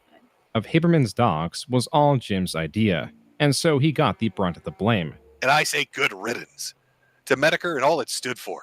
Selfishly, I attribute it to the fact that I was forced to hide my own sexuality and harass my fellow LGBT peers, prolonging an addiction to pain prescription medication, stunting my emotional growth, and suppressing my sense of empathy, as well as generally enabling behaviors which I can now recognize as despicable. That was from Haberman's final post on the website. But if I had to be 100% honest, I think he was depressed. He was dealing with shit. He ended up getting help, getting medicated, and then it just changed who he was. Now, virtually no trace of it can be found. At most, it exists in the memories of its members, one of which was H. Bomber Guy, a now popular creator that, as Haberman did, disavowed his actions on the website. A regret of actions known on the internet as Troll's Remorse. Yeah, I like to take the piss out of H. Bomber Guy, but to be fair to him, again, like I'm trying to be fair to Haberman with my explanation, H. Bomber Guy was involved with screwing with people, but it was pretty minimal, right? That wasn't his main focus. Like when I said that a lot of goons came over just because they were upset with like the LP stuff, he was kind of one of those. But we did watch Naruto porn together. That is true. Please include that. That's a bonding experience. For Medicare After Dark, Haberman wanted to do a Retsupre of like adult videos. He thought that would be funny. And he wanted to do it of like really terrible animated porn. And there was this one of Naruto. There is a conflict of image of what Medicare was, though Haberman recalls it as a horrific place full of life-ruining campaigns. Jim's recollection is far different. Medicare was dumb, and it was a place to go to make and do dumb things and fuck with people online. And that's all there was really to it. And I think Haberman feels slighted because we stopped talking to each other, and he perceives it like, I don't know, like I'm the devil. Because he talks about coming out, like he's gay now, and says that obviously Jim couldn't handle that. Never mentioned it to anybody in any of the Skype rooms, and nobody would have given a shit. Nobody would have fucking cared. By 2015, the website was gone, and relationships between some of its members were soured. Jim, as to counter Haberman's wiping out of Medicare, created that Mr. Medicare channel so that its popularity would counter the history Haberman tried to erase. There were a few notable changes in the direction of Jim's new channel. Now largely known as Medicare, he adopted a new profile icon, one of a featureless face. The headset and the hat are of the scout from the game Team Fortress 2. The icon was used interchangeably with the image it described, or one where the figure had a weapon pressed against its head. That will not be shown because YouTube does not like that sort of thing. As for Medicare's content, he was slowly drifting away from videos that were even tangentially related to whatever Gamergate was, and starting up new series like Deviants. P.U. pinches nose daintily. How can you stand such a stinky stench? In the Deviant series, he would handpick specific pieces of fetish material found on DeviantArt, or read conversations attached to the works as straight as he could. Within these, as with other series, Medicare would sarcastically adopt the mindset of the creators or just those involved to portray the strangeness of their thought process. One of the better examples of this is when he covered sovereign citizens, or people that thought they could use semantics to work their way out of a speeding ticket. And this is my homemade plate, which I have made.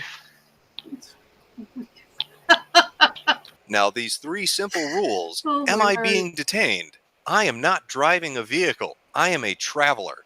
Are usually enough to get you out of any situation. This was Medicare's form of storytelling, one where the audience was in on the joke, always making sure not to be antagonistic towards his viewers. That's not to say that Medicare was still not getting a fair amount of pushback.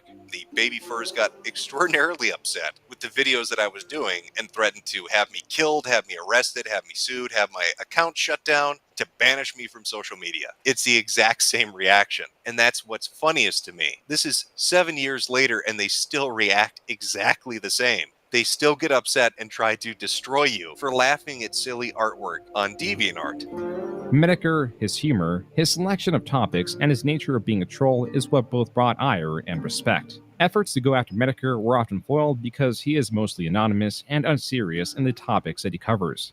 Sometimes he adopts a more serious stance, like with the infamous dentist Howard S. Schneider. Was that one dentist video I did where the dude was strapping kids down and then trying to save money and bill insurance by not using Novocaine? So he'd do dental work on 5-year-olds without Novocaine and rip stuff out and cut their gums up. That was pretty fucking horrific. Yeah, I remember that video. That angered me because I had a dentist similar to that strapped me down when I was a kid. In Medicare's dentist video, he is quite angry, playing the screams of children as they undergo a hellish operation by an evil man. Howard S. Schneider. What a fucking joke. When Medicare is pushed, he creates novel videos, none more famous than the Bathtub Ross saga. Ross, you're hello, retarded. ladies. Brandon, talk, bitch. Dude, is this fucking Medicare? Are you actually in the call? Oh, so I was listening to the live stream and I was just kind of curious about the bathtub stuff. No, it's Ross, you want to back that story up a little bit to the bathtub? There's Hey, before I say anything, it's an honor to have you as a guest on here anyways. It was I an don't honor. really care. Yeah, it's an honor to have him as well Okay, for me. that's great. Can you tell me about the little kids in the bathtub, Ross? That's all I want. Oh yeah, is pretty much the reason why is because, you know, I looked it up and I thought they were cute videos. That's really it. See, you thought the naked kids in the bathtub were cute. By the way, Medicare, there's an upcoming yeah, pedo but video. It was not for like fucking jerking off purposes or some shit. Oh, someone called me a whore in the chat? Well, fuck you. You could go. Oh yeah, that's gonna happen a lot. Okay, so what made you compelled you to look at you thought that was cute? Why were you looking up naked kids in bathtubs in the first place, Ross? Because I wanted to fucking find. I thought, like, why not? In late 2017, Medicare was browsing through small streams and clicked on this one. Only a handful of people were watching, and none of the people on the call were of note. But the moment Medicare started listening was a moment Ross was being confronted by others about watching videos of children in bathtubs. It was then that Medicare requested to get on the stream through Google Hangouts and was let in. The twists and turns of these unfolding events would span several videos as the revelations kept getting wilder and more captivating. I'm on the internet. Well, I don't- 1,000K subscribers. I'm Mr. Medicare. I'm a cool guy. Oh no, I'm you're gonna not the guy roast Mr. streaming Medicare? talking about naked kids in a bathtub, Ross. That's your Well, dumbass. except I So know- why don't you answer the question rather than being a little bitch? and Ross, just be you don't want to straightforward? go against Mr. Medicare, man. Oh my Brandon, God. you're an annoying piece of shit who thinks he's so because he's cool on the internet. But stutter some more, you dumb bitch. I see you in the chat trying to be funny like you know fucking memes and shit. You're so out of touch. You call yourself Edge Queen. There's nothing edgy about you, you fucking hole. You don't know fucking her. know You me. don't know. Yeah, fucking exactly. asshole. You really I don't need to know her. She's annoying and unfunny. Well, sadly, things did not stay very civil for long. Despite increasing tensions, things did get back on track. I said, how does wanting kids relate to you going on the internet and looking at naked children? How do they connect it exactly? How does that play into each other? And you want to know why I said it was fun? Sure. Because honestly, like, you know, like the thing is that like they're playing and shit, and they're pretty much chilling, and that's pretty much what it is, really. Thrown into the mix now were screenshots of Ross admitting he has a problem. You not only like bought the rope and tied the noose, but like put your neck in it. Like you're admitted that you're looking at naked kids on the internet, and then there are these conversations where you're saying you have feelings for kids, and you need to get help. So, like, let's just cut through the shit and get to brass tacks. Are you a pedophile? I'm not saying you acted on it, but are you? No, not really, and I didn't even act on anything really. Hey, Medicare, have you seen the video where he cries on Brandon, live stop stream? shaking your head. Of course he has. Oh, yes? Yeah, I've seen all the videos. This guy is a fucking... He's out of his fucking gourd. Is he lying? I don't know. He's looking up naked pictures of the kids on the internet. He hears voices. He fights with his grandma. He breaks shit. He doxes people. He sends death threats to people, and then there are people in this call trying to defend that shit and act like it's normal. You fucking lying. You know that's not normal. Don't pretend. Dude, I'm welcoming you into this stream out of my own hospitality, dude. How many times do I have to shit in your living room before you throw me off, Ross? Brandon, I'm not Brandon. Ross, throw him out. All right, Throw me fine, out, Medicare. Ross. You had your chance. With Medicare kicked out of the call, the gears were now in motion. After Medicare did an additional call with Ross and the woman in the call that went as Ruby, he began making a video, and little did he know, videos were also being made on him.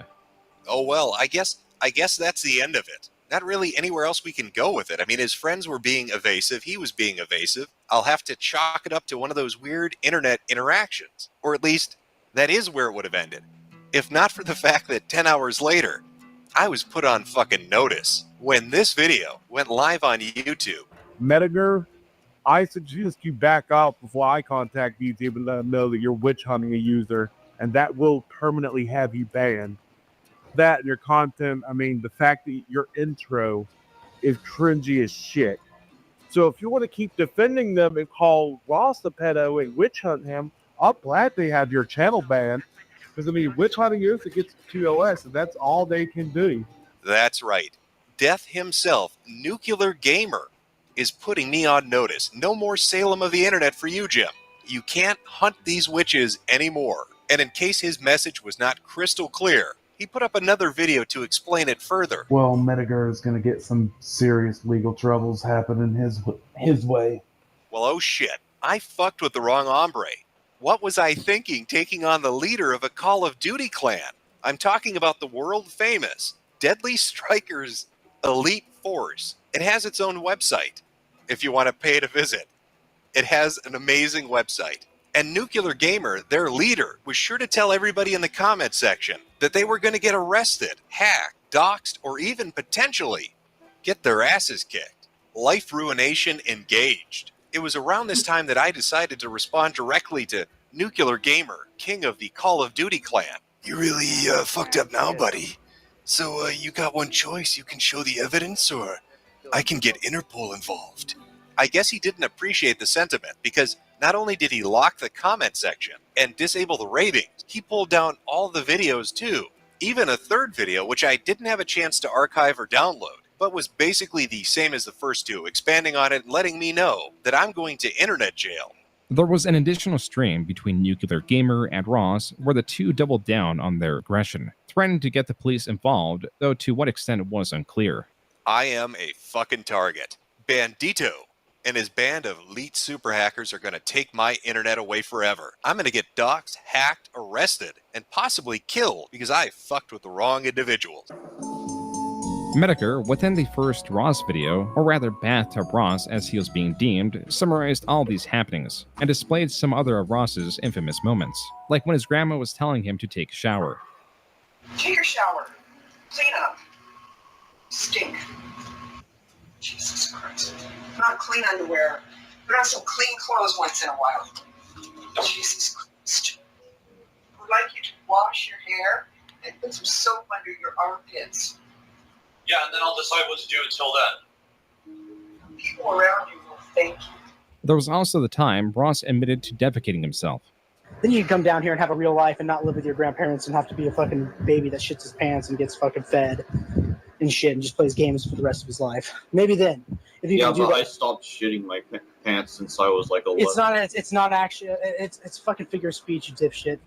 With Bathtub Ross gaining notoriety, he was starting to get more aggressive. You're probably noticing the timeline on this video is nowhere near done yet. That's because this TISM storm is just heating up. What follows are multiple days worth of interactions where he and his group of friends begin to show more and more just how insane they are.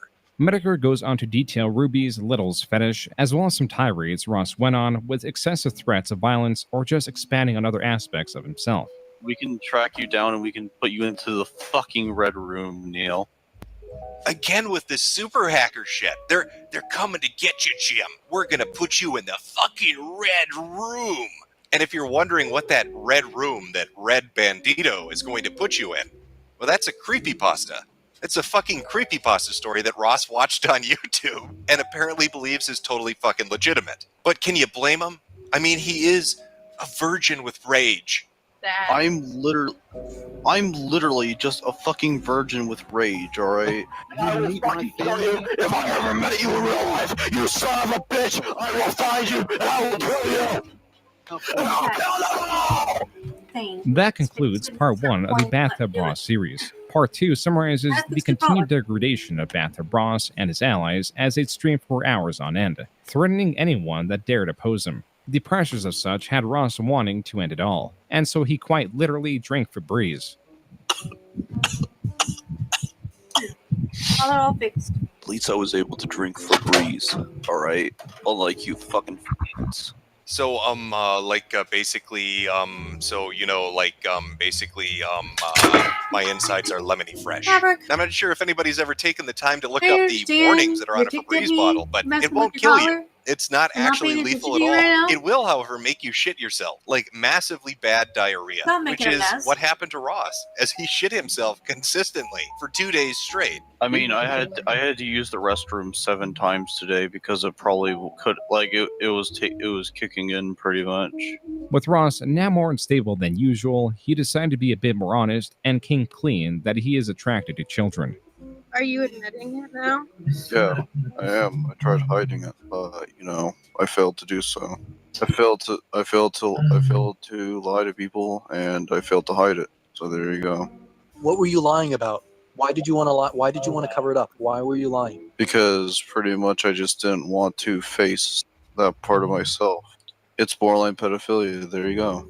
Yeah, that's what I'm asking. Like, did you mean what you said? Like, do you have feelings for us? Yeah, I do need to seek help.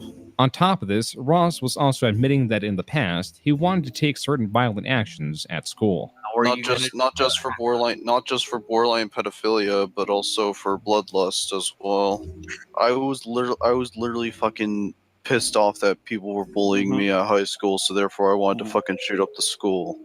No, you're not hearing that wrong. That's Ross talking about fantasizing about shooting up schools. Now, Ross being Ross wanted to immediately turn this into a pity party. He wanted to make it about him. He wanted to say how he's been bullied and how people are just misunderstanding him. And when he was called out on that, he did what he always does. He read. And then people are going to celebrate, and then people are going to fucking be unified against me, and then Ross, they'll be done. Stop it. Yeah, Stop with the pity party. Jesus Christ. No, it's not a pity party. That's Yes, just, it is. that's what's Shut going up. to happen. Exactly. That's what's going to happen. That's what's Shut gonna up, happen. Ross. So there you have Ross, a self-admitted borderline pedophile with bloodlust issues, who has repeatedly made death threats against other people, who's engaged in dangerous behavior, who's talked about hurting children and shooting up schools, admitting this publicly on the internet. If I were to look for a parallel for who Ross reminds me of, I would say it was Nick Bate. Now, Nick Bate is a person I did a video on years back. He was a weird individual, an autistic individual, and repeatedly, for years and years and years, he talked about his attraction to children and tried to play it off as normal and that he was not a threat to anyone. Medicare closes the second video by bringing up a different person he covered in the past that had the same tendencies of Ross. In that, though there were interesting aspects about these obscure individuals, they can also be dangerous and their words should be taken seriously as to avoid tragedy through their hands. For several months, this story through Medicare went untouched. It was about 6 months later that he delivered the third and final installment. In here, Ross is now denying that he had an interest in children and claims he was forced to admit a falsehood. Medicare and the audience at large was not convinced. Just because I told you, literally, verbatim, I am a pedophile, does not mean that I am a pedophile. You need to get on my level of literacy. There were additional developments in Ross admitting through a leaked Discord conversation that he wants to assault an ex, and also admitted to using emotional manipulation. But even this wasn't the reason that I decided to do a part 3. I want you to buckle up. I want you to batten down the fucking hatches, because what I'm going to drop on you should unnerve you. You've heard the statements from Ross. You've heard the things that he has said. You have an idea of what his character is. And if you watch those first 2 videos, you really have an idea. of just who Ross is. But it's something he said, not only in the video he himself put up, but in the secretly recorded Discord conversation that really fucking caught my ear. How dare I? You know, what do I know? I'm just, you know, a guy who's extremely, you know, a terrible human being. I shouldn't be around kids at all. Oh, wait. Never mind. I actually am around kids to this very day. Never mind. Take a minute to ruminate on that. That was Ross admitting he was a teacher's assistant. He was around children in an elementary school. The whole fucking thing is that they don't like check me in my background or anything like that. Oh man. Of course. Who needs background searches for teachers' aides that only volunteer 1 day of the week through community service? They just let them on in the front door.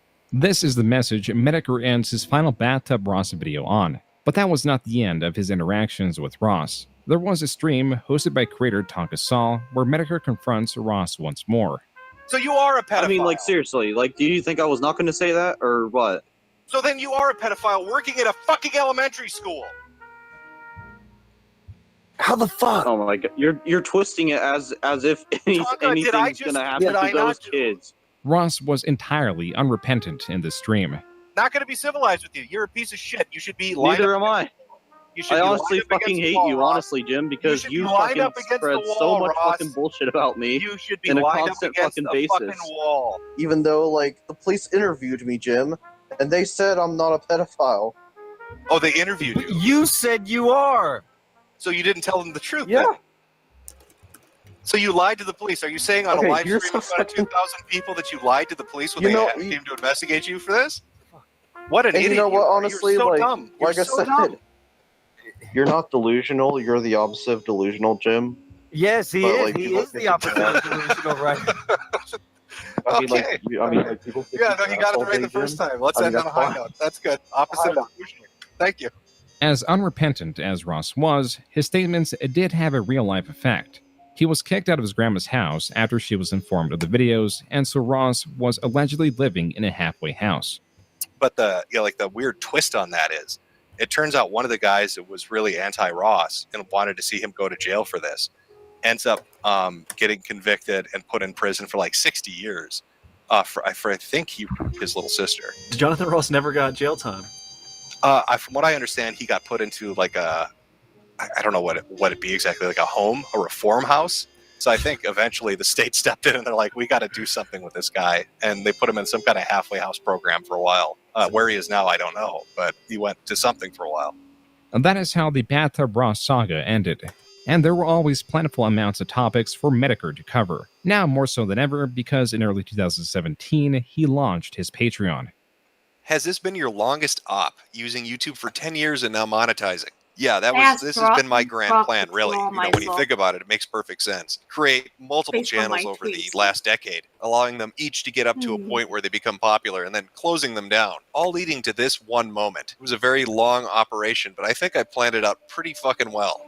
This Patreon was the first and only way, at least for now, that Medicare was making money online. He had refused to allow advertisements on his videos and stated that he would keep it that way. Yet this was getting some pushback, in part due to him being a critic of those that overly monetize their presence on the platform, among many other things. One of the larger gripes was creators not adjusting their releases to reflect their increase in revenue, as Medicare was now trying to adhere to a weekly upload schedule. And for the most part, he delivered. Sometimes he even uploaded an additional video. But when he failed to do so, this video of Medicare, now changed to portray him as a target, would crop up.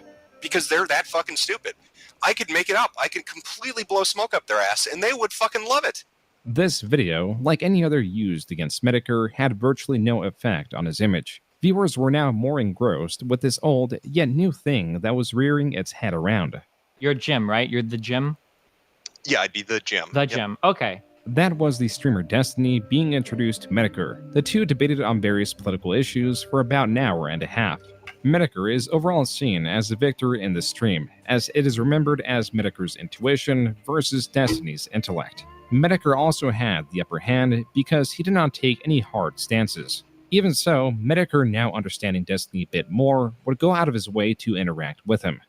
Hello, I heard there was an Oompa Loompa meeting going on, so I wanted to join in. Oh, wonderful. We've got Meadow This is the Under 4 Feet Tall Club, right? Did I jump into the right stream? That was a Google Hangouts that hosted various online political commentators, including Destiny, who is not very tall, as Metokur enjoys pointing out.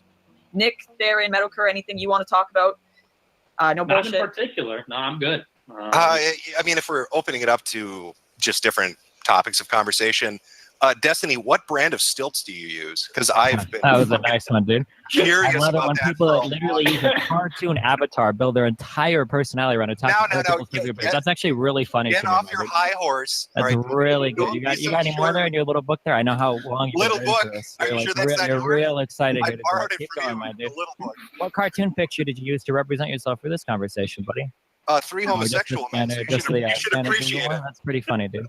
You should appreciate it. 3 games. Hilarious. You're right, my And man. now we've got all Metokur kinds of things interjects dropping only a that short show. amount for the next 30 minutes and lets the serious Yeah, topics be apparently- debated before honing in on Destiny once more. So, does anyone want to make any final statements, final points to wrap up this hilarity? Yeah, I'd love to, if I can have a minute. Excellent. Go ahead. I just We're wanted a little to... short on time, so keep it fast. I will. I just wanted to ask the little guy, are you still suing girls on the internet? Ooh, I actually am not able to talk about that publicly at the moment. I'm sorry. But You're suing somebody for hurt can't feelings? speak about Really? that. Under advice of counsel, I'm not supposed to talk about that right now. I'm sorry. Can I just a quick comment? I appreciate the conversation. I really do. I love all of you. Even Nick, except for Mr. Metokur. I hate you. But and no bullshit. I hate But you, Lauren, too. I hate you too, Midget. This was the old that was new again. It was known as IBS, or Internet Blood Sports. As opposed to physical blood sports, the internet ones allow beratement of one's opponent on their history, ongoing controversies, unsubstantiated rumors, and physical features. Nothing is off the table, as the overall goal is to win this war or roasts. A form of this conflict can be traced all the way back to 5 years prior. It's called Battle Camp, an interactive website where audiences get to vote whether to keep the person on or not. It's the need to outdo one another. There are many reasons why this community of creators, who are mostly made up of current or former political commentators, were easing towards IBS. One of which could be that their bread and butter, the peak of whatever Gamergate was, or even just the 2016 election had passed, and so had interest in many of these figures that tried to keep the candle burning. Separate from IBS, Metokur was broadening his videos to target some of these figures.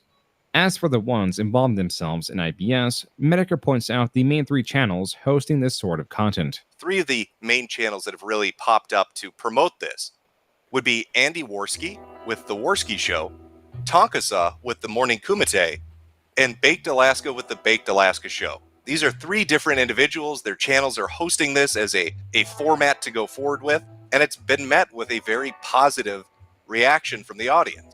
Metokur also states within this video that the large-scale criticisms of creator CrownNT, who Metokur also did a video series on, also helped spark IBS. And to that, some of the most memorable IBS streams were the ones where creators were being exposed live. Enter Matt the Boulder Jarbo, famous for being targeted by Zoe Quinn as she used the DMCA process to take down a video of his in the past. You can see Matt talk about this from time to time. He'll bring up the fact that Zoe false DMCA'd him, that he's sort of a big deal. He was there at the beginning, just an innocent YouTuber being abused by a bigger individual. How horrible must that feel? How fucking awful must that be? This made Jarbo quite popular in 2014 during the height of Gamergate.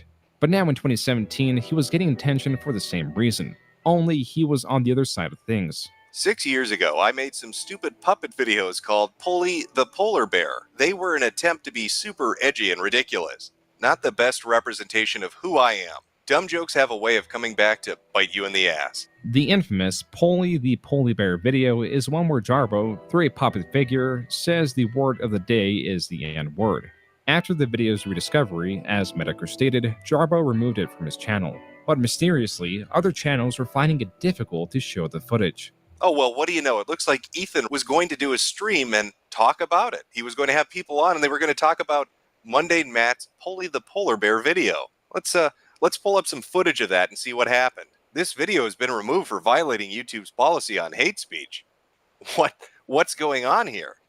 It couldn't be the Polly the Polar Bear video, because just looking at the archive, you can see it survived on YouTube with all the algorithms and people watching it for 6 entire years. So if it was defined as hate speech, Matt would have been struck with a strike long before Ethan Ralph showing it on his stream would have been struck with a strike.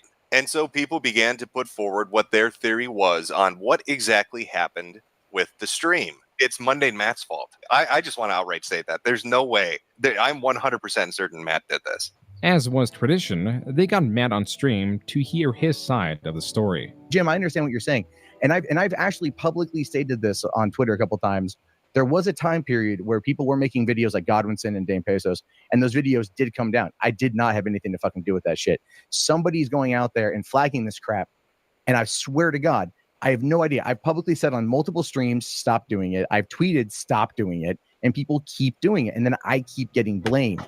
Jarbo attempted to pin the blame on a troll, flagging videos that included him to make him look bad. If you look at his Twitter, it's a daily thing almost. Every month, Mundane Matt's talking about it. Denial after denial after denial. The poor bastard just can't catch a break. And as for that coincidental timing of him being there to give an explanation of why he didn't do it, right after the stream was flagged, well, there's a reasonable explanation for that as well. Mundane Matt is really Minecraft Matt. The fucking quarry king. Because I wasn't home when I got it. I was on my way to go like pick rocks, literally.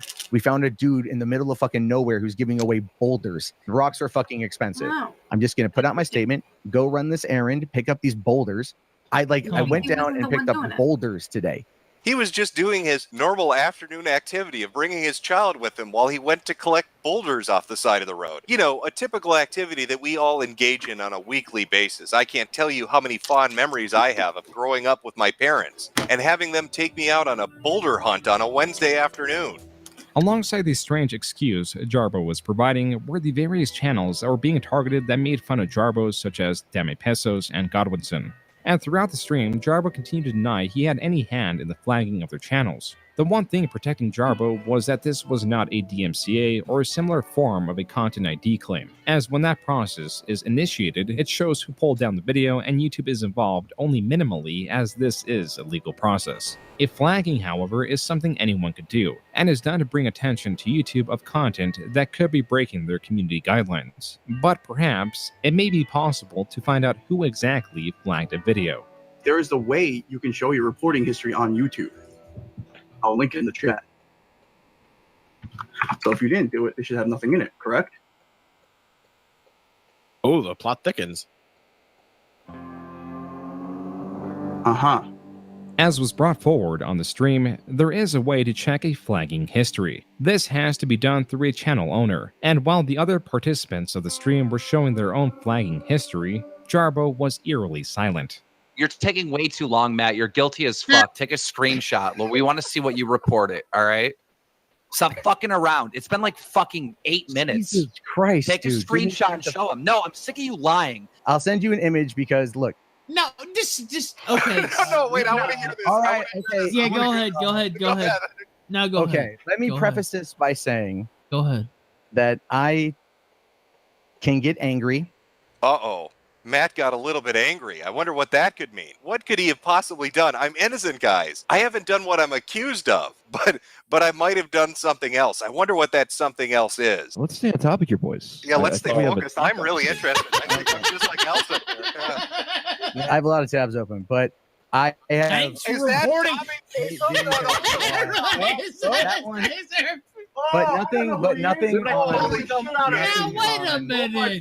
Nothing on that. That's just. What that's the just- fuck?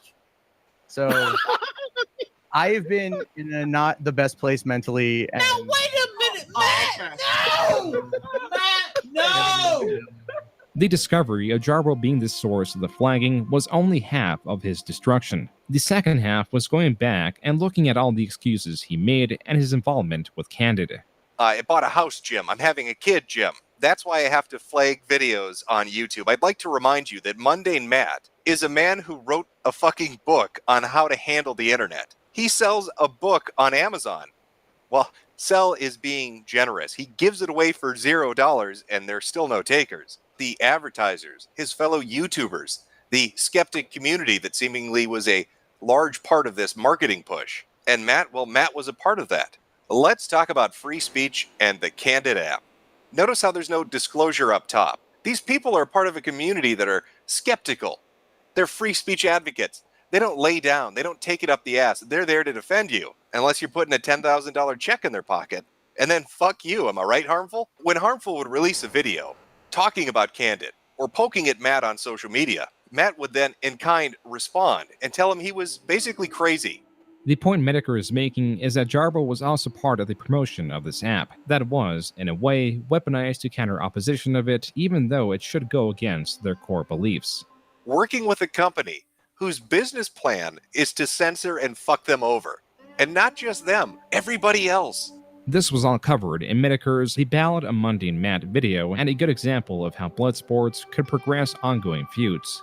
But as was becoming more and more the case, certain feuds that should have only amounted to banter were taken far more seriously by their participants. There's a term that's existed on the internet since, well, the internet itself has existed. It describes a certain personality type, a character most people would encounter on the forums that they might frequent or image boards they might visit. It's a special kind of individual. Somebody who's easily quick to anger, who lacks the ability to banter or joke with other people. When forced into a corner or a situation in which they cannot win, they will inevitably fall back upon the position of wanting to kick your ass. You triggered, my dude? You sound pretty triggered. Oh, I'm triggered as fuck. I would fuck your face up so bad. Oh, shit, I'm sure you would, my dude. You sound so mad right now. Oh, God, you sound so mad, dude. Oh, I'm mad. I would fuck. Oh, you sound so triggered right now. I'm such an internet tough guy. So mad. Destiny's opponent in that moment, and who Metokur was making a video about, was Tonka Saw. That behavior has existed within him, on the internet, for at least 7 or 8 years. Every single person he would encounter who would eventually throw up a roadblock to his bullshit would sooner or later receive a challenge to fight him in real life. But as with most internet tough guys, nobody really gave him much attention. They just saw it as complete bullshit and moved on. That is until a little cokehead by the name of Andy Worski said enough is enough. I will go to the States. I will go to the ring you want me to go to. Metokur proceeds with explaining who Worski is from his involvement in IBS, the fabricated information about him and a minor, and the poor advice he received from Tonka Saw. This presents the feud between the two and why Worski, unlike other people, readily took up Tonka's offer. Shockingly rare occurrence, an internet tough guy actually had to put his ass on the line.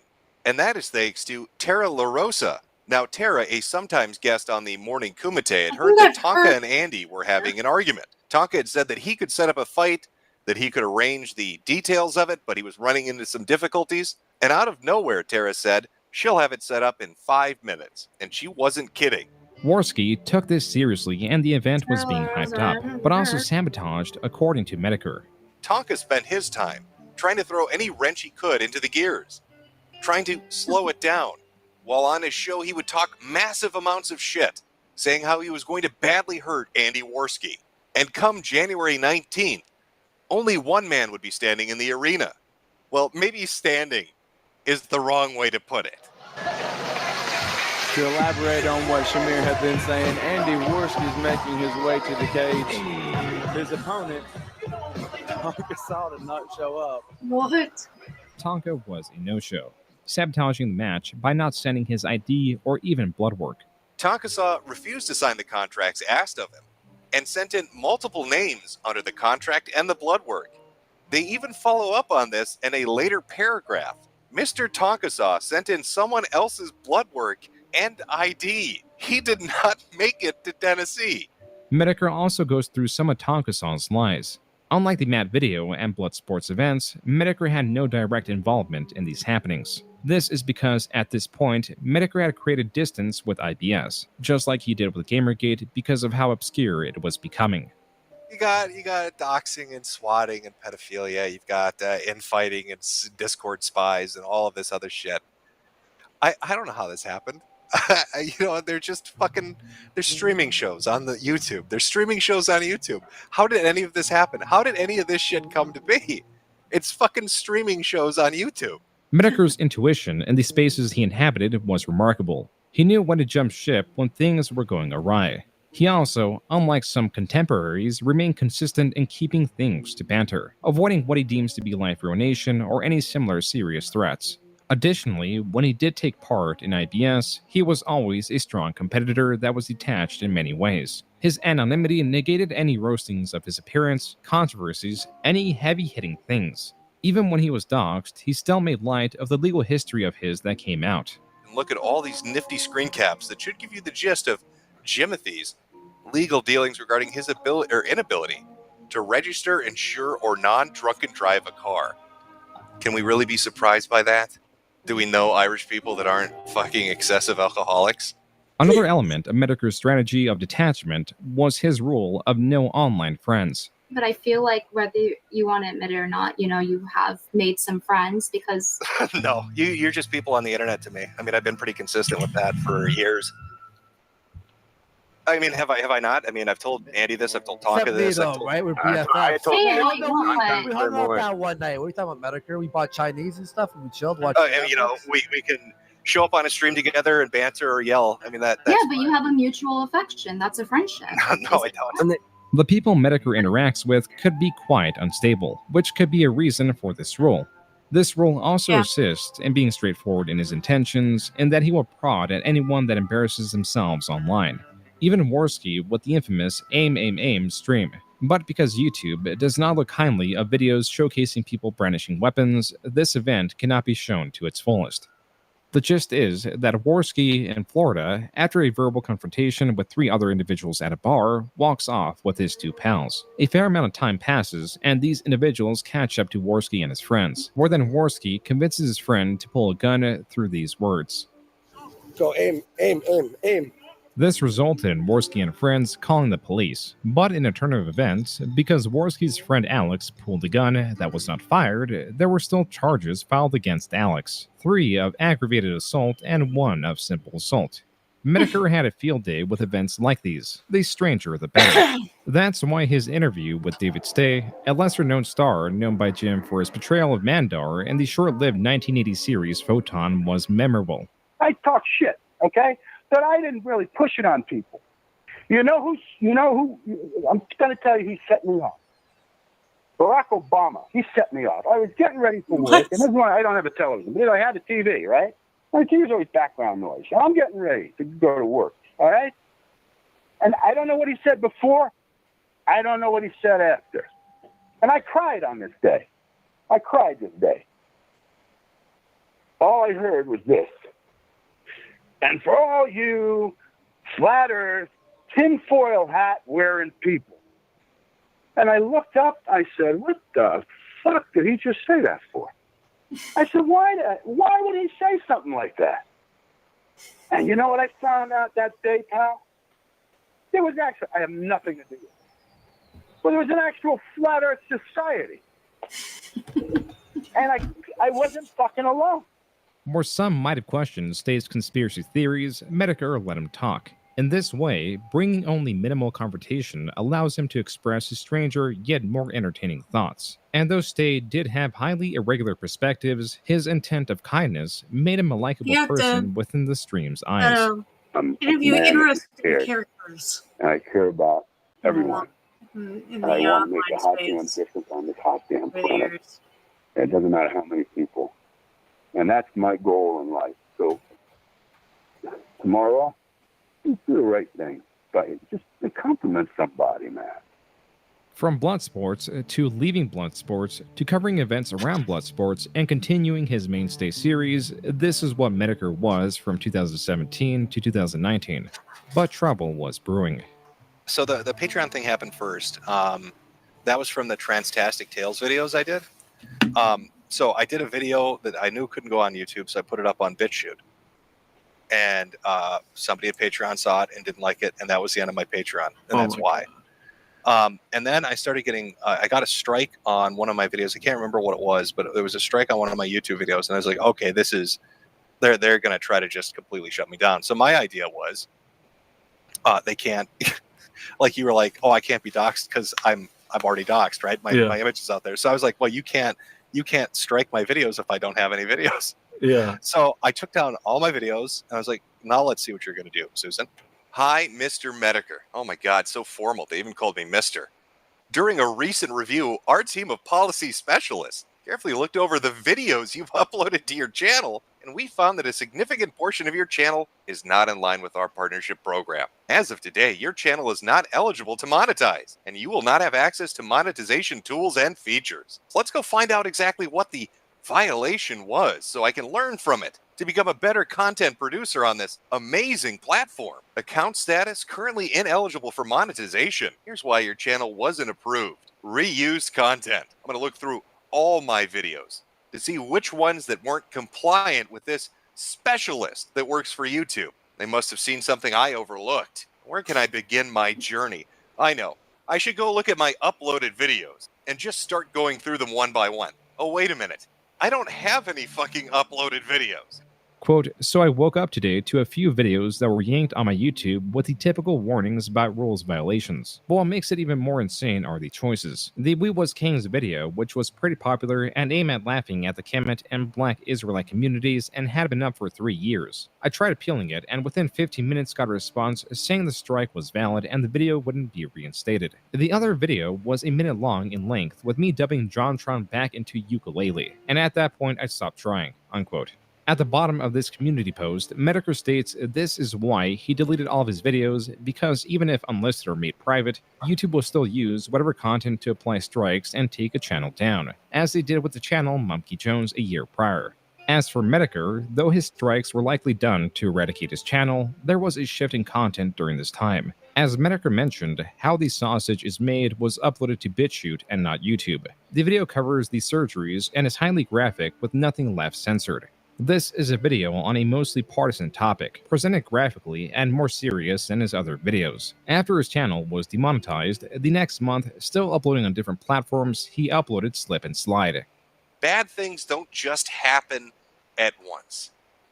The worst of the worst damage that can ever happen to a group of people or to a society is a death by 1,000 cuts. It's incremental changes, almost imperceptible changes, argued only on their singular points, taken out of context of the bigger picture, that allows you to reach an endpoint where the National Guard are coming to take your guns and your son is in a dress getting fucked by a pedophile. You know that what? video was about homosexuals. And I know there's nothing more that people fucking hate. Like, I get this because I run into this too, where you're like, you're watching a channel. PPP can talk circles around people.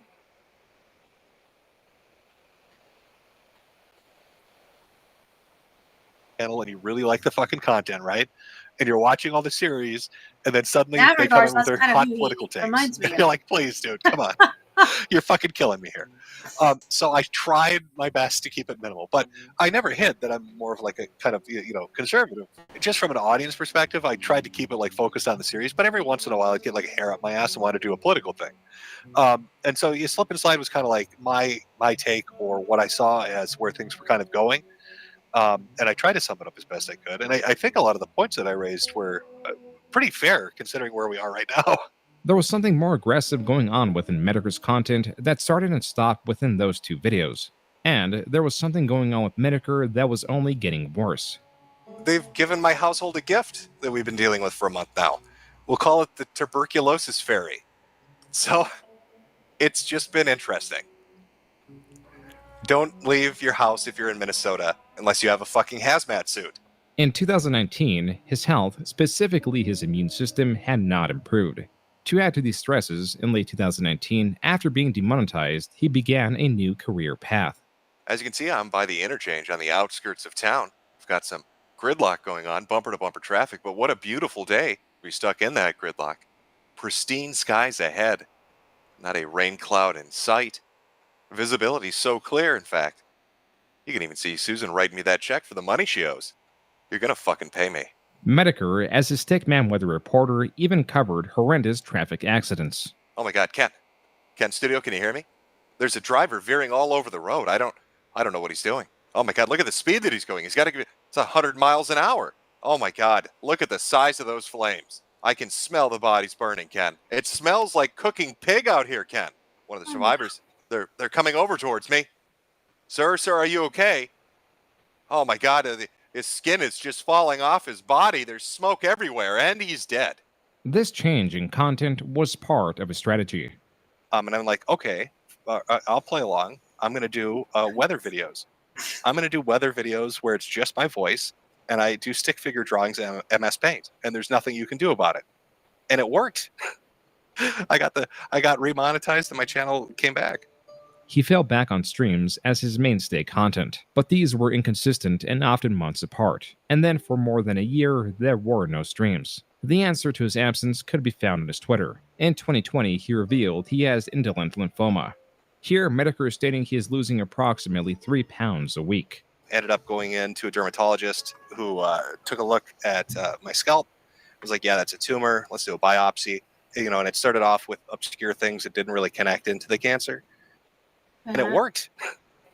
I got remonetized, and my channel came back. He fell back on streams as his mainstay content, but these were inconsistent and often months apart. And then for more than a year, there were no streams. The answer to his absence could be found on his Twitter. In 2020, he revealed he has indolent lymphoma. Here, Medicare is stating he is losing approximately 3 pounds a week. Ended up going into a dermatologist who took a look at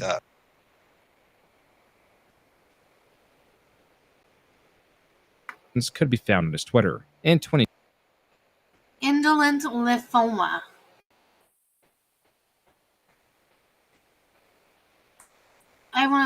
There's been questions about what kind of cancer he actually had.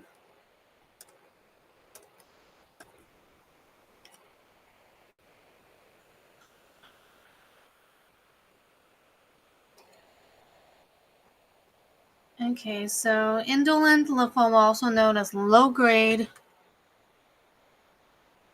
lymphoma, is a type of non-Hodgkin's lymphoma that spreads and spreads slowly. Because of it, it often has few symptoms when first diagnosed and may not require immediate treatment.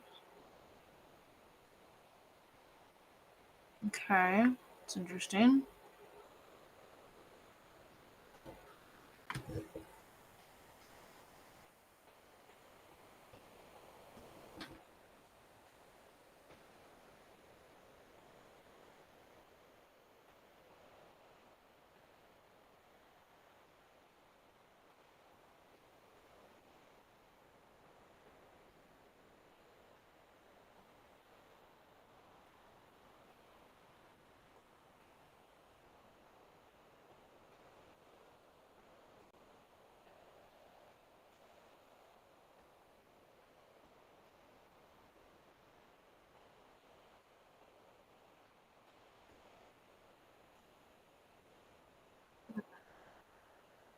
Oh,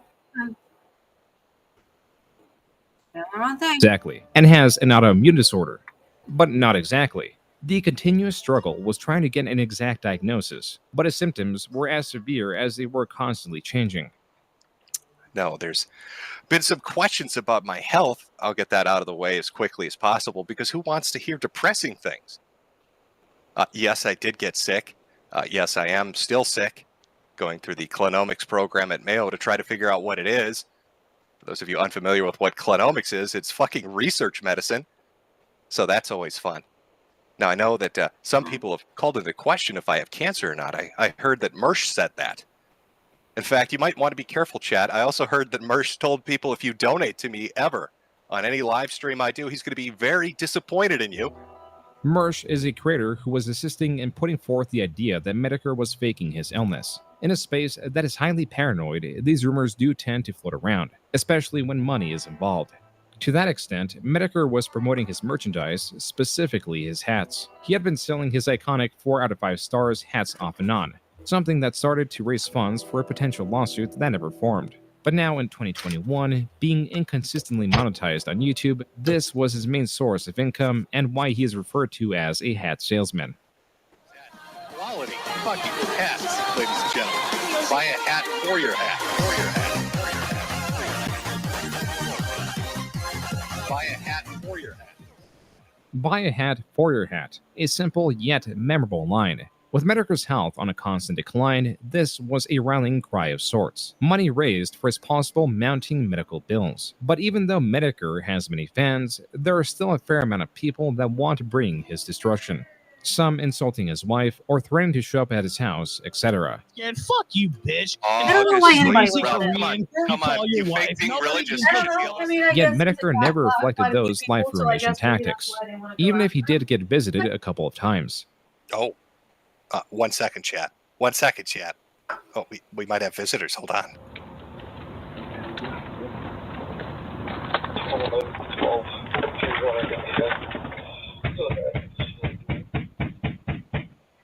Not all visitors were unwelcome. Had a little gift left on my lawn. A little gift left on my lawn. Now, fun fact, I do have cameras around the house when I show the swatting footage, everything like that. But generally, if people are just having a bit of a goof or fun or whatever, I don't usually put up footage because everybody tries to be so shy and coy about it. Like if you're dropping off potatoes or running up a cart or something like that, I'm not going to do it.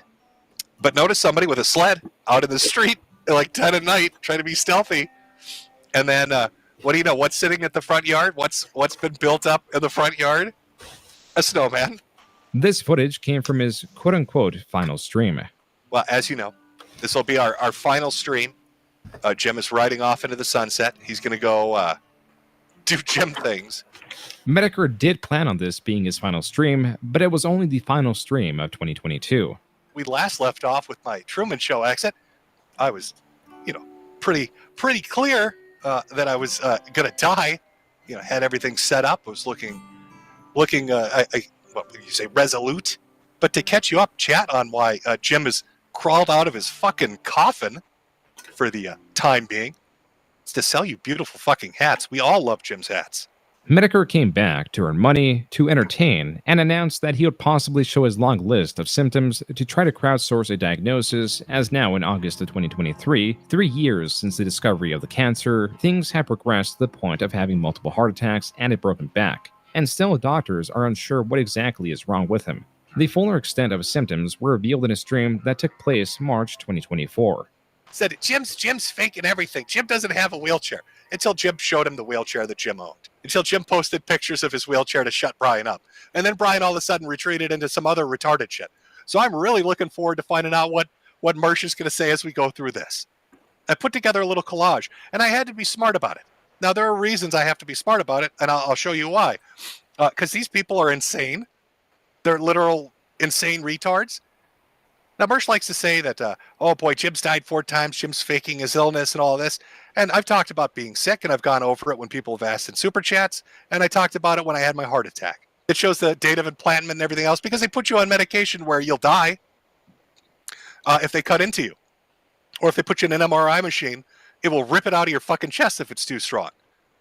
But of course, again, this is all fake bullshit. Jim's not maybe Jim actually had heart attacks and had a stent put in, but Mersh is right. Jim's just been faking everything. So let me put a backing track on here. I like to call this all the tests that Jim has had over the last 4 years. Do you guys have 5 minutes? Just pause at any point to read through. The scroll of tests done on Medicare goes on for around 3 minutes. There are also the newly revealed health issues Medicare has to deal with, from cancer, hypertension, hearing loss, osteoporosis, heart issues, severe inflammation, and rib and back fractures. I know, too. You've also asked the question, boy, why won't you die, Medicare? Well, I know Rolf asks that all the time. He maybe has a legitimate reason, because we fucking hate each other. You, I don't get so much. But you ask things like, why won't I die? And we've held 4 funerals for you. Why are you streaming? Why aren't you spending your time differently? I'll tell you, it's very simple. I swore to myself when I started getting sick and when I knew I was going to die. I am confused on why they don't know what's wrong with him. I don't That I would set it up so that my wife wouldn't have to deal with that. So that when I die, they can throw my ass in an oven, cremate me, scatter the fucking ashes, and everything's on autopilot. That she's set up to be fine. That she's taken care of. That there isn't a weight hanging over her head. I'm sorry that I'm taking too long to do it, or that I'm sticking around to sell a few hats. But, it's part of the responsibility of being in a marriage and having, people survive you. It's one of the reasons I didn't have kids. My dream for my life was very, very middle of the road. Most people who become like YouTubers, oh, I want to be famous. Oh, I'm going to meet all these fucking people, these TikTok sluts, and drive Lambos and do all that shit. My dream for my life, whether it was through YouTube or other means, was to have a normal suburban house, have a couple of pets, be married, and have some kids. That was it. And I was very close to it. That is the core of Metokur, a creator known for his consistency. Hated or liked, where other creators fell through the cracks, when even just measly pressure was applied, he remained stalwart. From Gamergate, IBS, his constant bans, to dealing with his degenerative, debilitating illness that no one can diagnose. Metokur, a simple hat salesman, was always able to make the best of it with his trademark smoker laugh. Wrap it up and go die? All right. Is this a point where I get sappy and I say something emotional? Am I supposed to give great life advice now as I finish this out? Is this where I tell you something you already know and you all have to pretend like it was insightful and deep? Listen, I just like to laugh at dumb shit on the internet, and I think you do too. I think that's what we all like to do. Life is hard enough. There's a lot of tragic shit out there. Yeah. The world's a scary place. But it's nice to have the ability to laugh at goofy shit. Mm-hmm.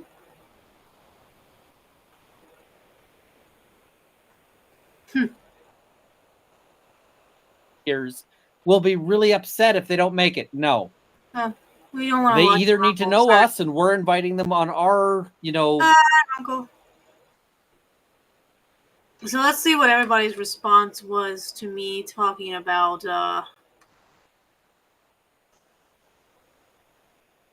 asking Grok to draw me. Saw some people doing this. So apparently I asked Grok to draw me based on my tweets, and what the fuck is this? I generated an image for the prompt. Every Warner, known as The Chugi Show, engaged in a mix of legal discussions and commentary and personal banter, often involved Prakita and various legal and social media personalities.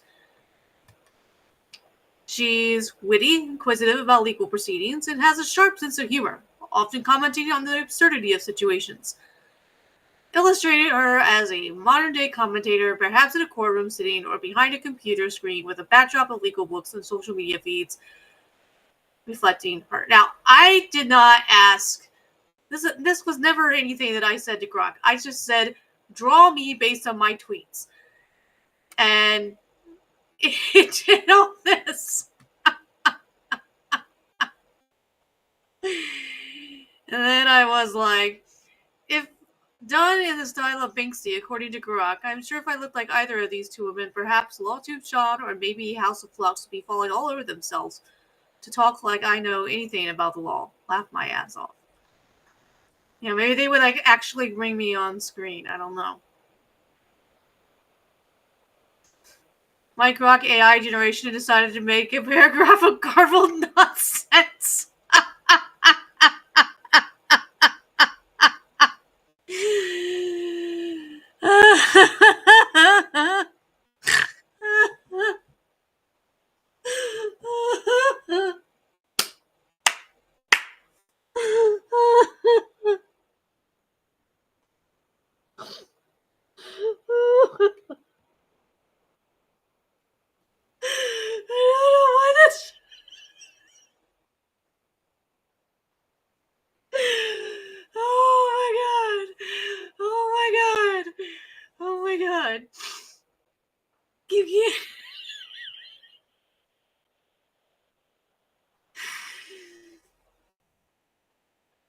Breaking volatile news. This is in some kind of foreign language.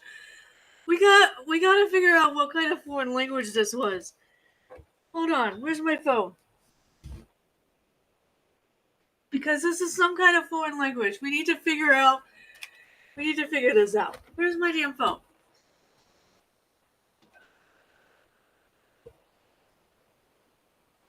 Because if I get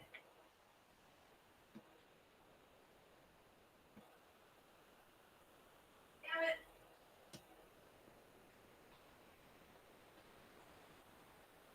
Maverick, where did I set my phone down? can't see. I gotta turn on some more lights, apparently. Because I'll use one of the translator apps to scan it.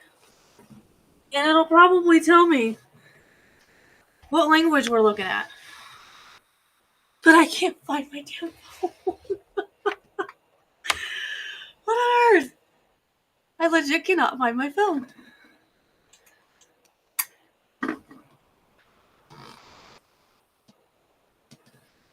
What happened to my phone, Maverick?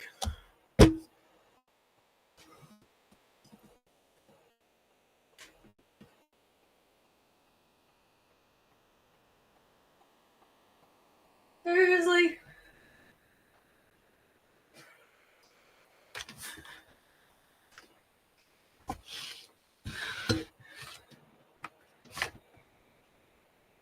I don't see it. Oh, here it is. You knocked it onto the floor. Thank you very much. All right.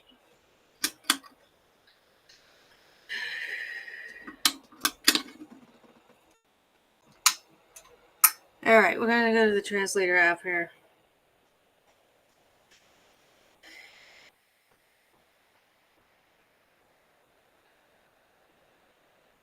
Let's try the Google Translate. Camera.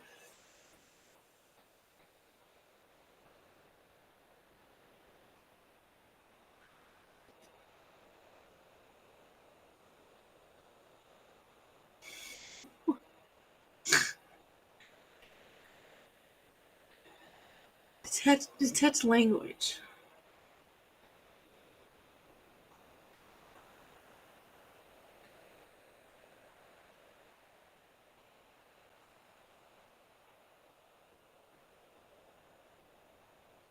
That's hard. That's hardly the language, people. Come on.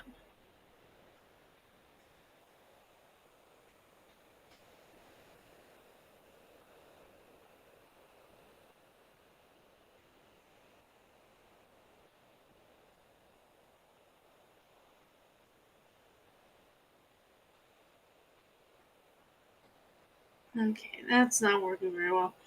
Because it looks like it could be... I don't know. I was thinking like maybe something from the Netherlands is what I was thinking. But maybe it isn't. Maybe it's just cockly-goo.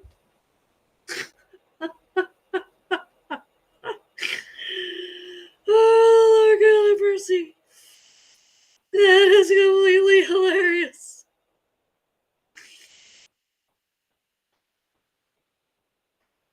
I'm going to try this other translating app.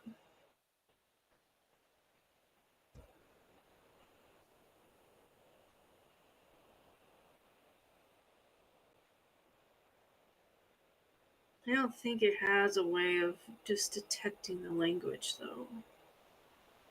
I don't know.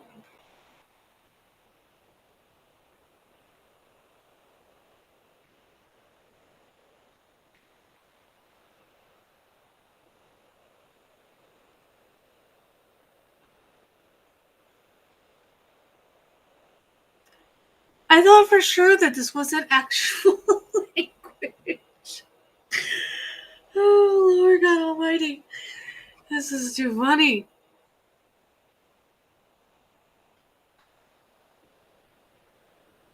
I'm gonna send this.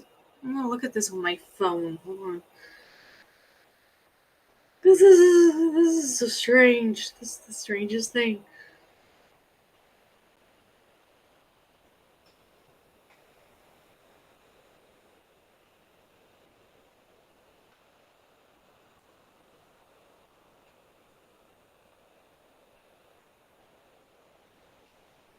I'm gonna save this. I'm gonna try again to translate this.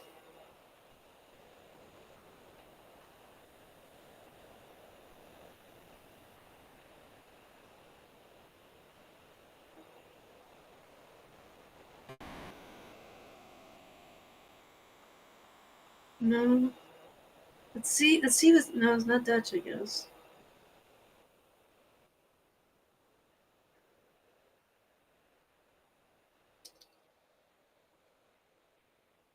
This is just too funny. This is just too funny. Oh my god.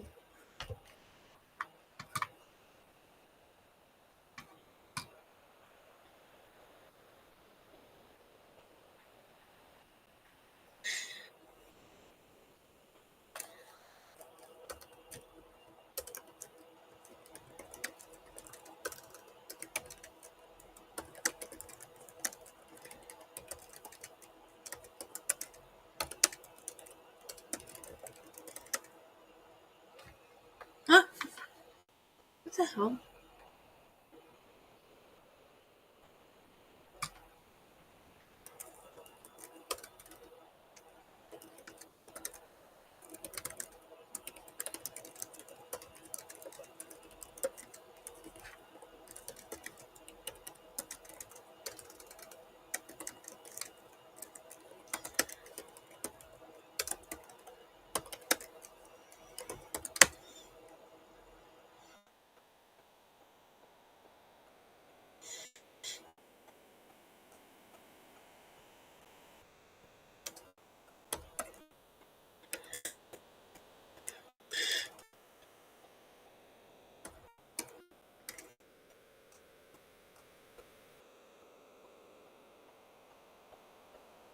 No avail. I almost couldn't stop laughing.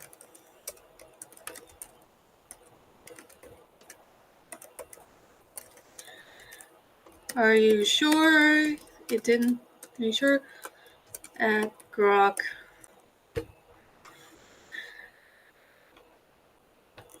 Didn't get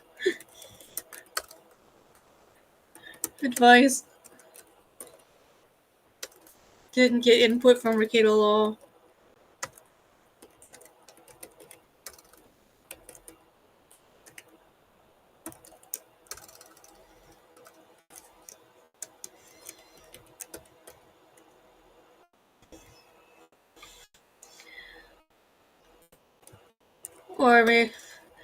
Or maybe it is because everything Brackets says is garbled nonsense.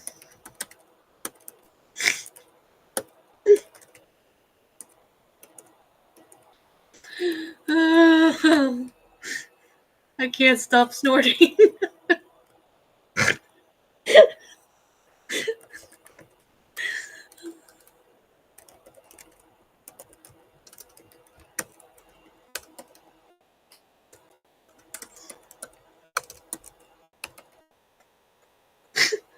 Oh god. Oh goodness. Oh dear Lord.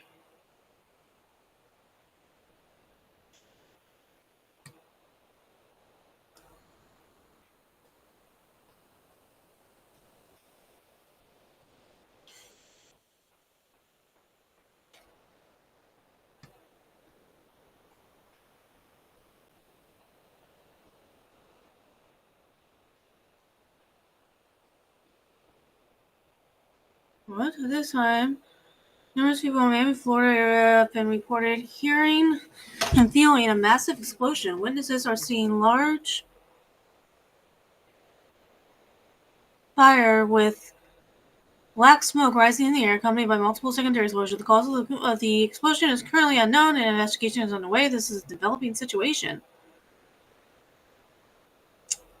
If it's at a port.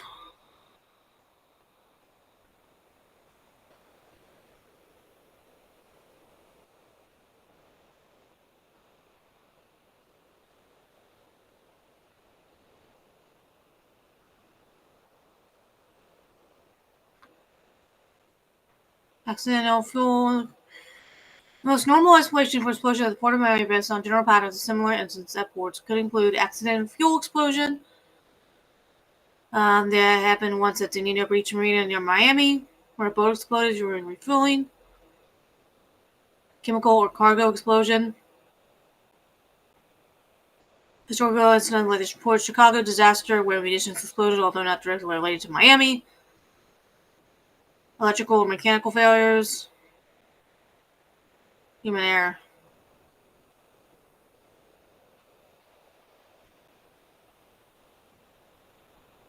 But still,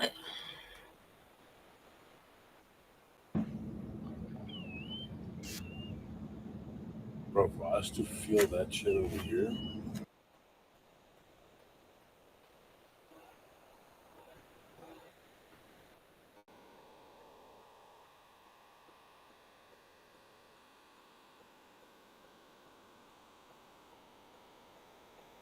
let's see. Port of Miami, Florida.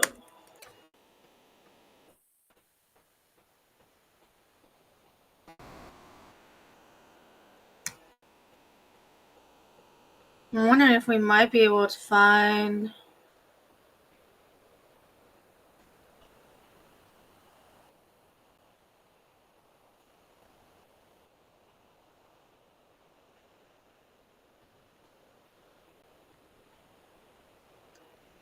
Okay.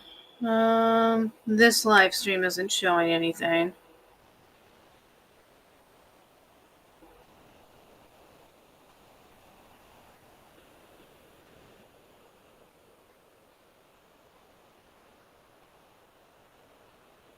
Can't see anything for sure from this live stream.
Okay.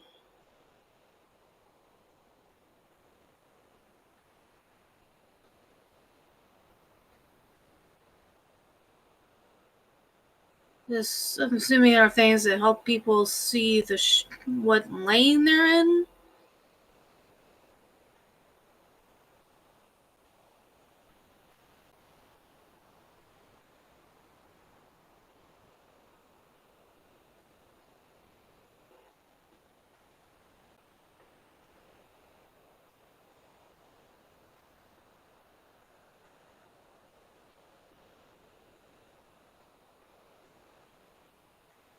That might be marking different shipping lanes. I don't know.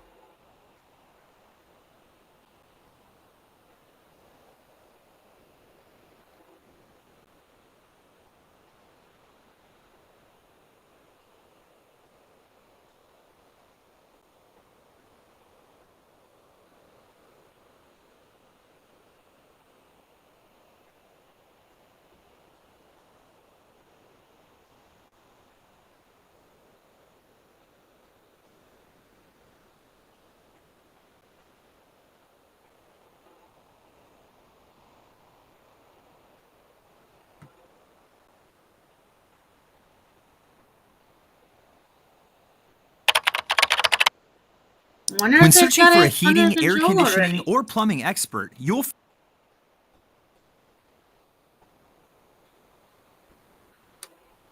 Because I would have thought that we would have been able to at least see the smoke.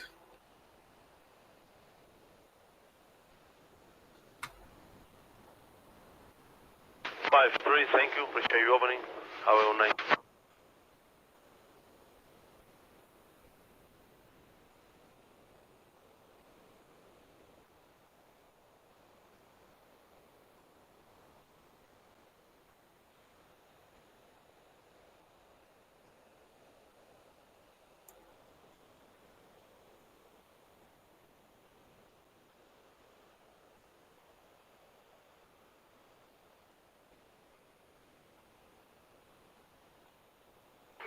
12th Street Bridge. This is the vessel Favorite Child requesting an opening westbound.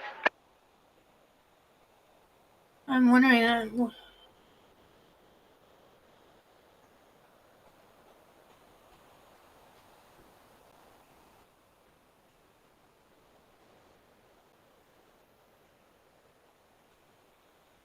This one has the radio feed.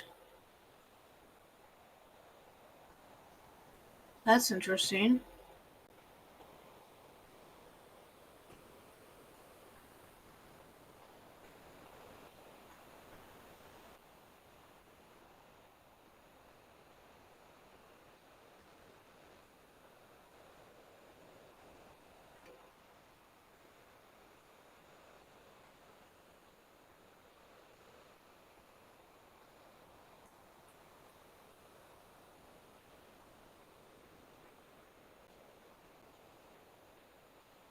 So that's a pretty big fire.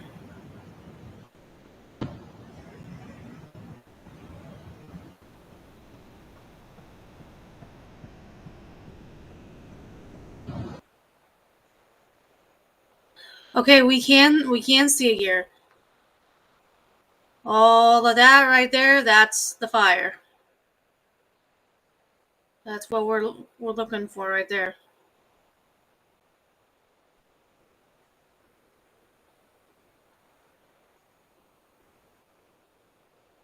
I just wish it was a stationary camera.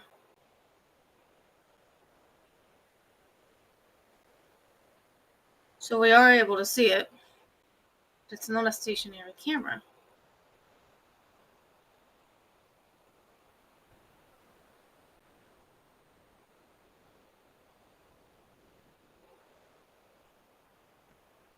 Heavy 6 arrival, Heavy 6.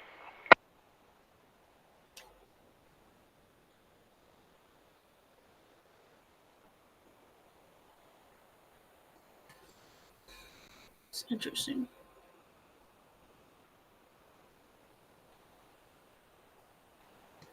So while you all are looking at that,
wildly enough,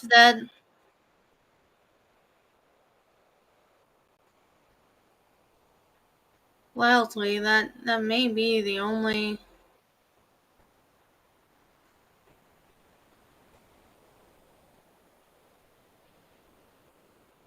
shot we ever have of this.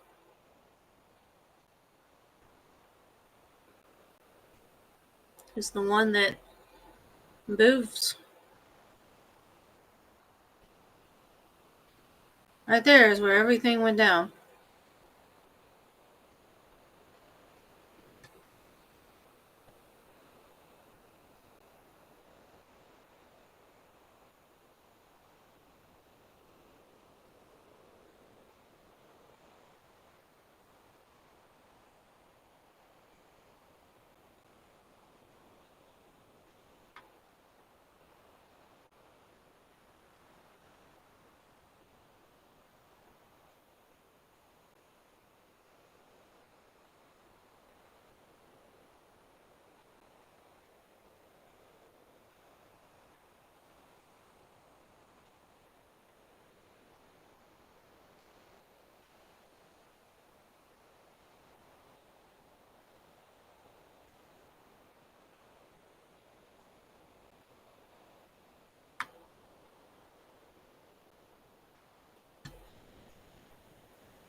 Miami Pilot, MSCC Escape, good morning.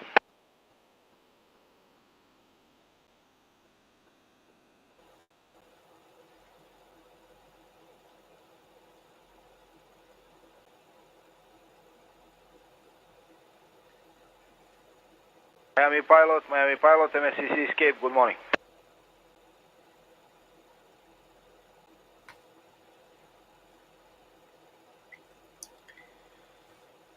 Escape, good morning. Miami Pilot back. Good morning, our arrival time is 0400.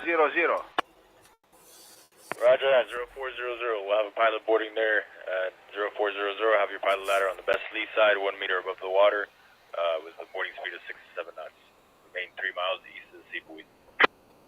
Okay, best side 1 meter, 6 to 7 knots boarding speed, and how is the weather inside the port?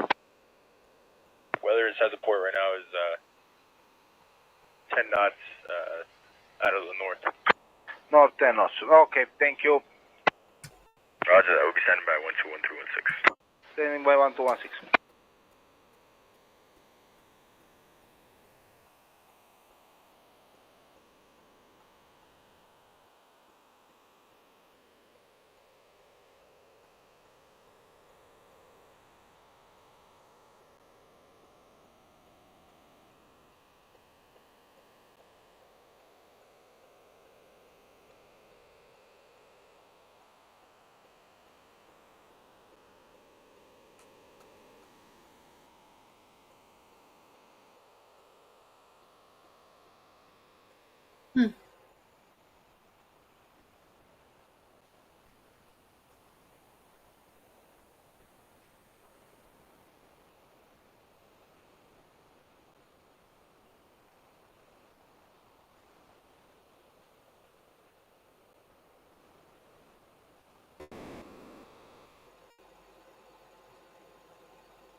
So, okay.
I'm looking at a bunch of different things here.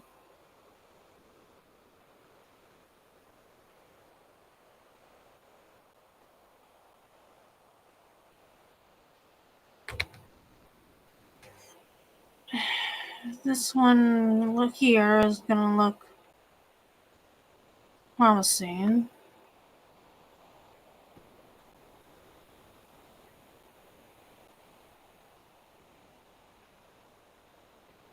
It's at least a still image that kind of looks at the area that we want to see, but not.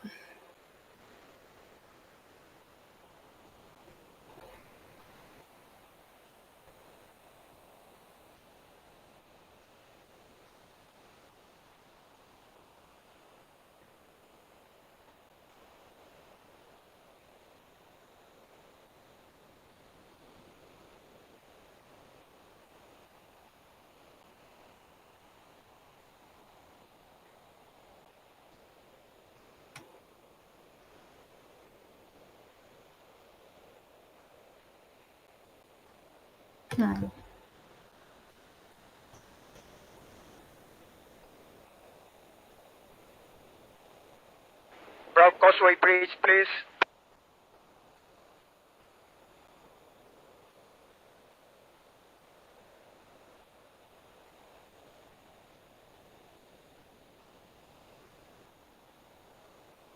Could you open, please?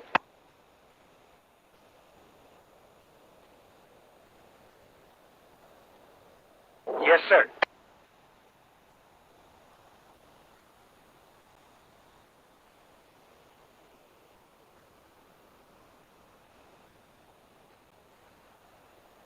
The base.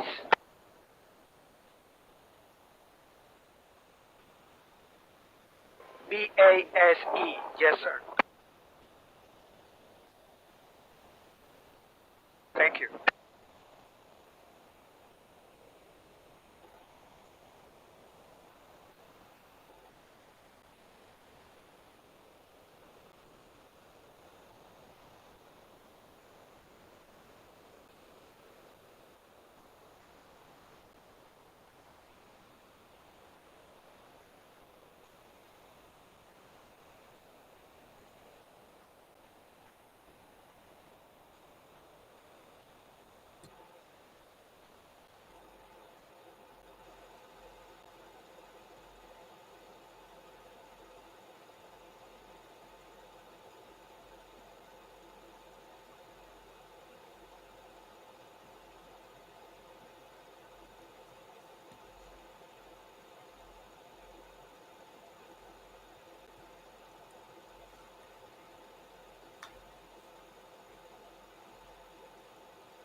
Wildly enough,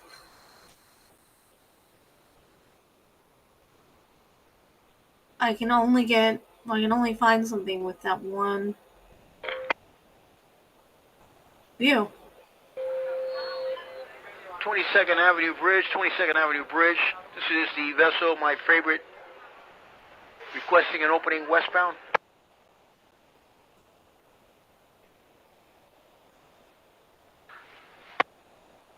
Tango Chapar.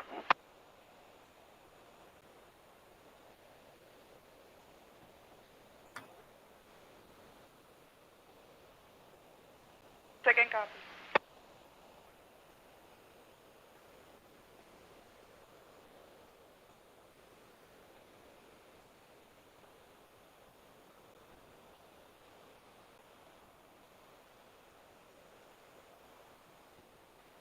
Everything else is looking at the Pon, all stations, all stations, all stations. This is United States Coast Guard, Sector Miami, Florida. United States Coast Guard, Sector Miami, Florida. United States Coast Guard, Sector Miami, Florida. Break time 0517, coordinated universal time 0017 local. The Coast Guard received a report of a red flare sighting in the vicinity of West Palm Beach. All vessels are requested to keep a sharp lookout, assist if possible, and report all sightings along with your vessel position to the Coast Guard. Signed, Commander, United States Coast Guard, Sector Miami, Florida. Break. This is United States Coast Guard, Sector Miami, Florida. Out.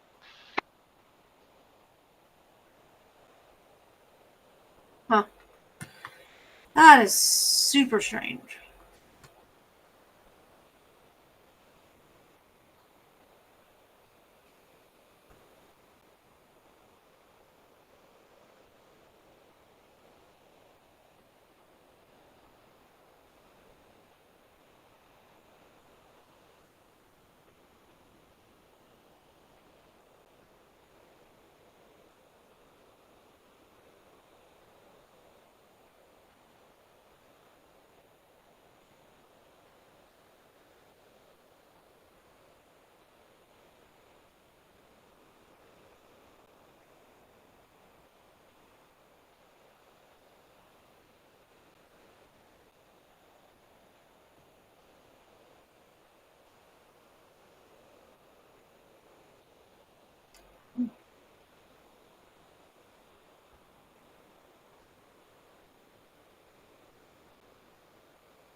Security, all stations, all stations, all stations.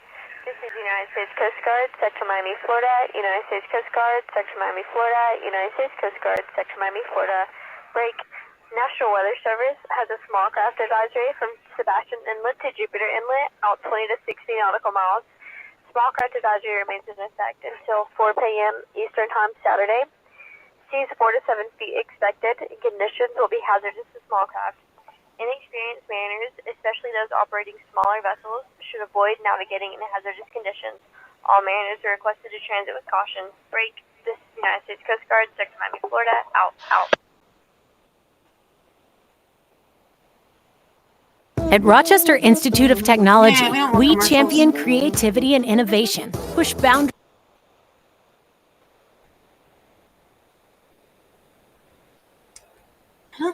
It's very, very strange.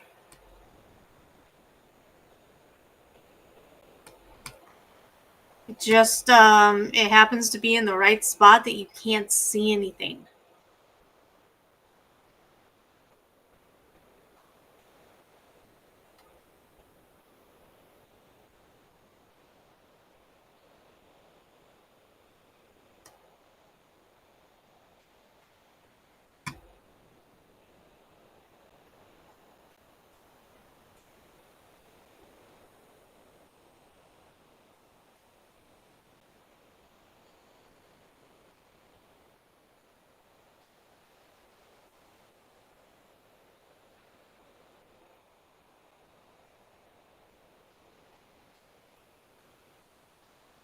Well, in other words,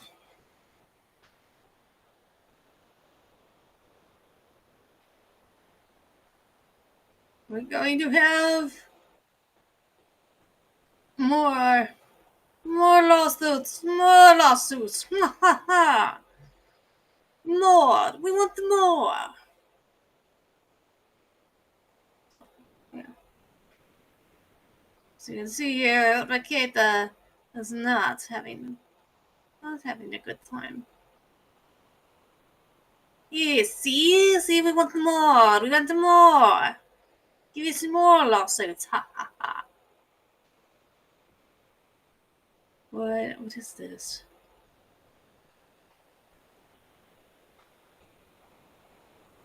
What is he posting here? Let's.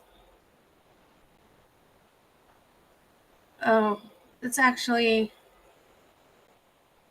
Goodness, it's been literally 4 seconds, and here comes Terry sneaking around the corner.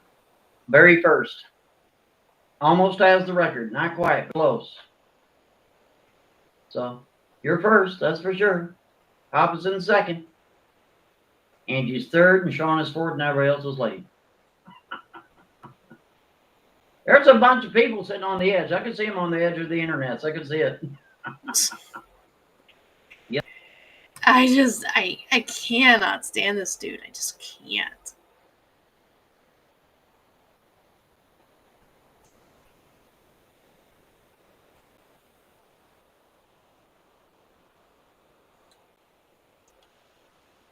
Let's check out this. Mondegraph has always been into sucking little boy cock, which is weird, but that's his thing. Look, I'm not here to stop him. I'm just saying he should probably be shot in the fucking head. Mondegraph, you're a fucking faggot. Everybody knows you're a faggot. Clip this all you want and sue me if you want, you fucking faggot, child molesting fucking faggot. Do that. How about you try that? I don't care about him. Mondegraph has always been into sucking little boy cock, which is weird, but that's his thing. Look, I'm not here to stop him. I'm just saying he should probably be shot in the fucking head.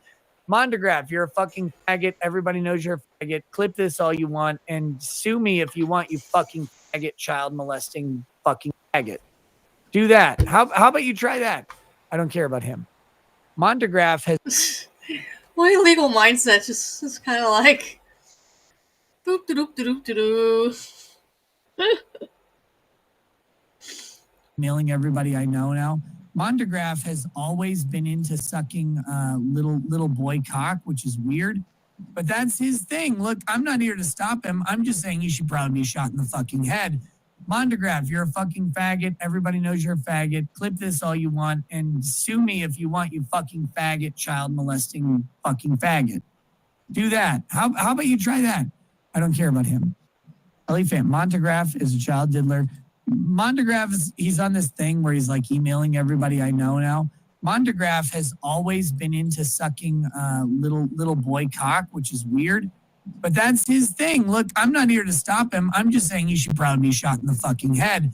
Mondegraph, you're a fucking faggot. Everybody knows you're a faggot. Clip this all you want and sue me if you want, you fucking faggot, goodness. Child molesting fucking faggot.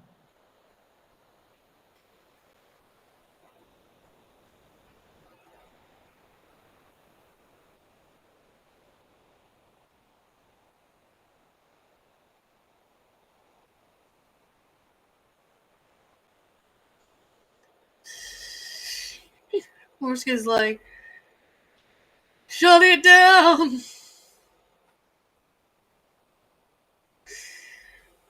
Pornography featuring what appears to be Destiny, the political streamer giving and receiving oral with various identifiable women and men, has released. If any party consented to release, it is not known.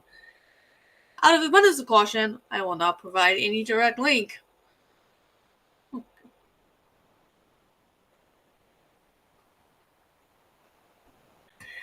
I'm gonna go with no. They didn't consent. Did they even know that they were getting filmed? Who the knows?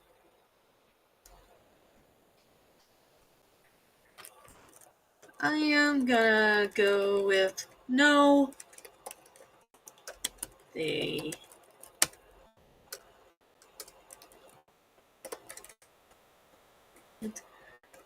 and did they name and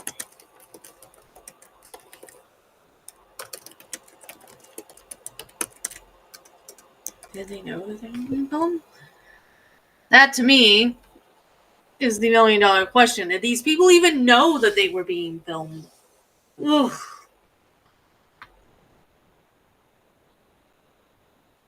Ugh.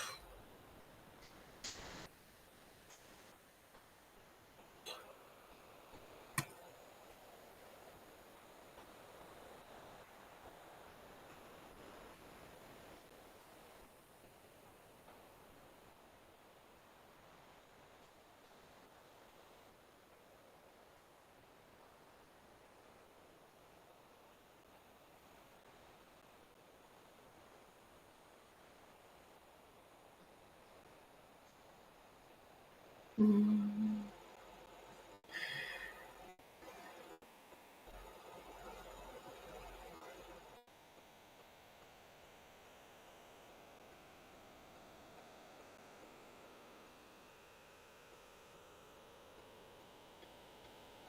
gosh.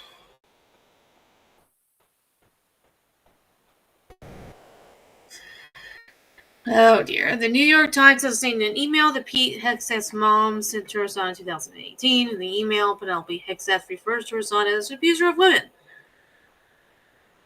In an interview with the New York Times, Penelope Hegseth says she regrets sending the email to her son because.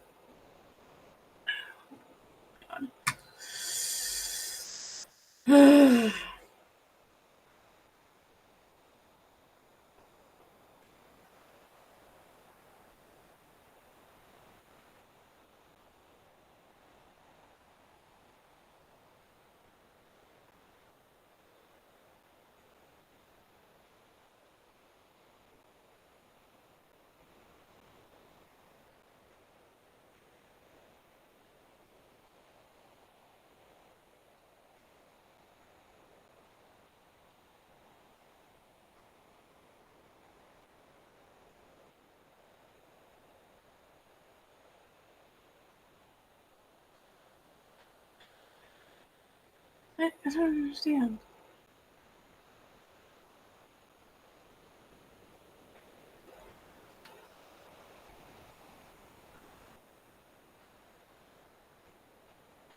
She also said this. Ms. Hegseth in a phone interview with the New York Times on Friday said that she had sent her son a follow-up email at the time apology for what she had written.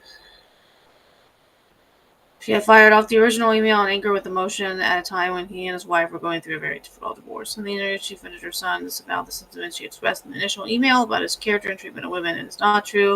It has never been true, she said. She added, I know my son.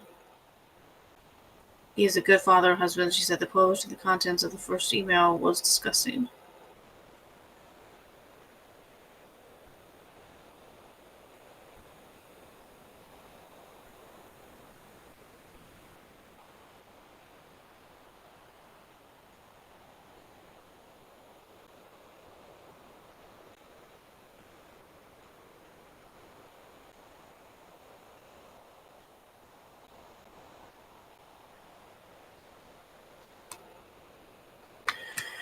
Yeah, boy.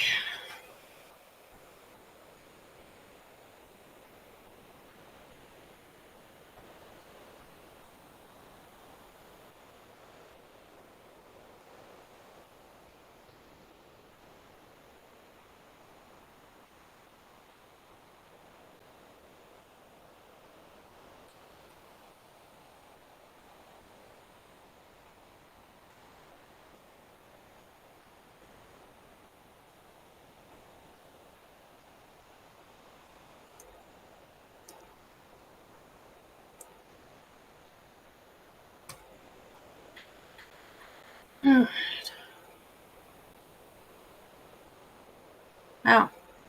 4 hours. My goodness. That's a long time to be on here doing absolutely nothing. Well, let's see if CNN has anything about what happened at the court.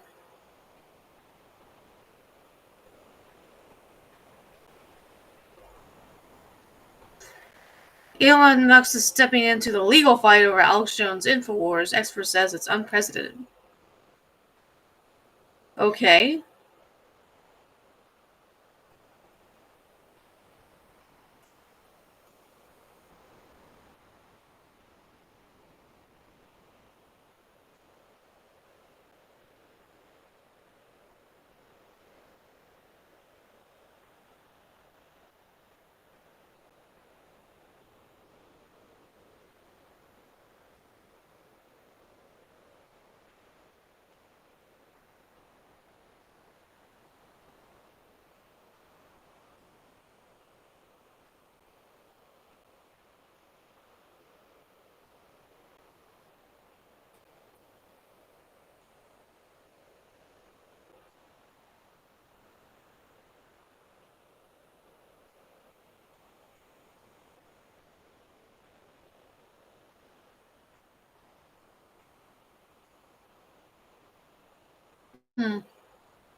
There was an explosion that damaged a canal feeding the Kosovo power plants.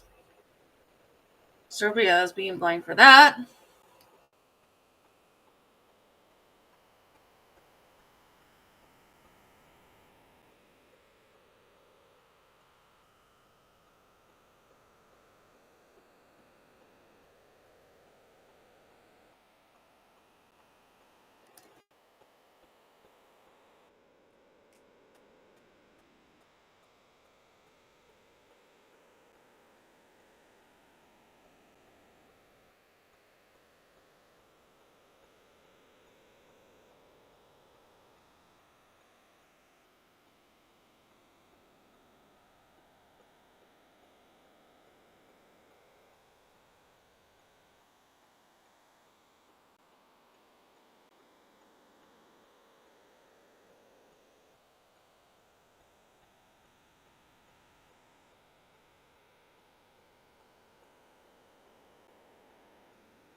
Oh my gosh.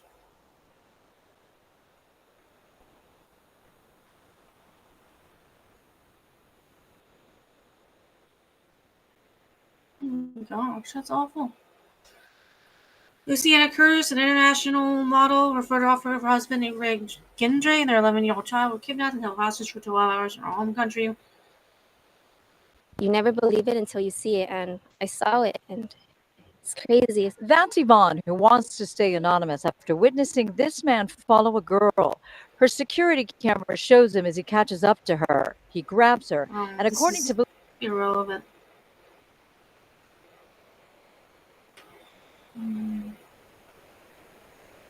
I was citing local reports. Cruz 47, who was born in Brazil, has been on the cover of fashion magazines like Marie Claire and Cosmetology, worked with celebrities like Beyoncé while modeling for brands such as Victoria's Secret and H&M.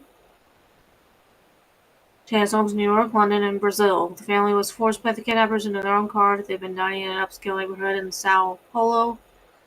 Although they were forced to drive to a shack on the outskirts of the city with just a mattress, toilet, and sink where they were held captive overnight. They were released early Thursday after the kidnappers stole money from their bank accounts. When searched by special police teams, the gang abandoned the family and fled. The couple's oldest child didn't go to dinner with the family, alerted police after they didn't return from dinner on Wednesday. Family is released and they're safe and well, for Curtis told local media.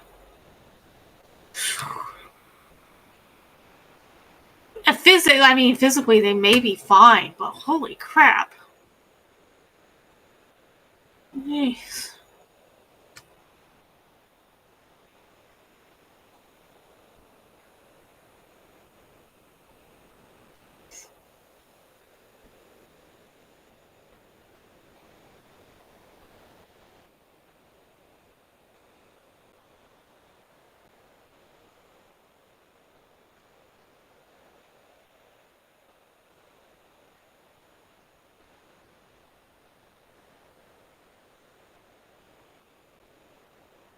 Former Dem mega donor says Barron Trump is smarter than Harris's entire campaign.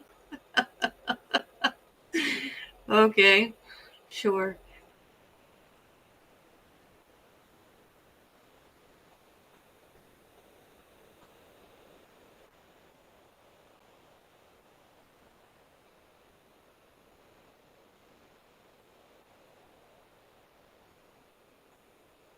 There's nothing here.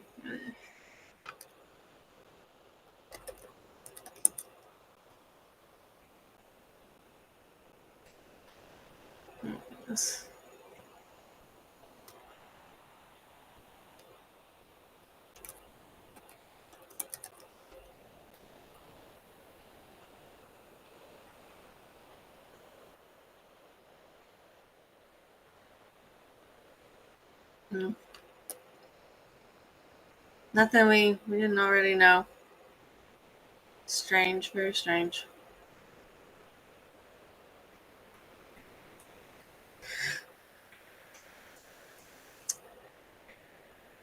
We get a local lawsuit for Christmas 2005. Ooh, ooh.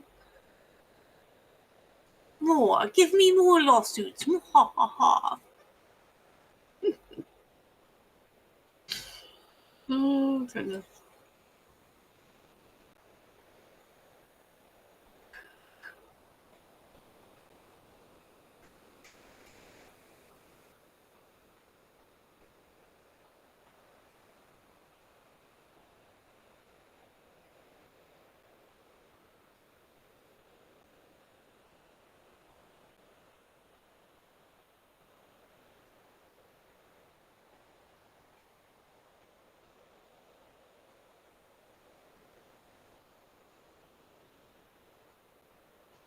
In my mouth at the end. So let's be real.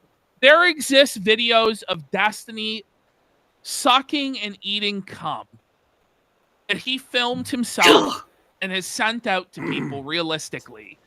And this shit's gonna leak.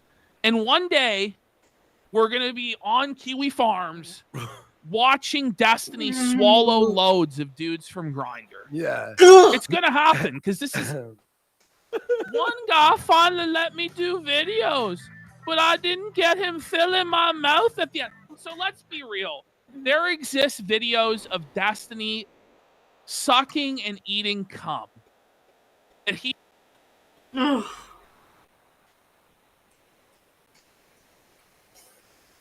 Oh. I made the mistake of going to the Kiwi Noirs thread and I saw just a little bit of like, nope, no, no, no. Oof.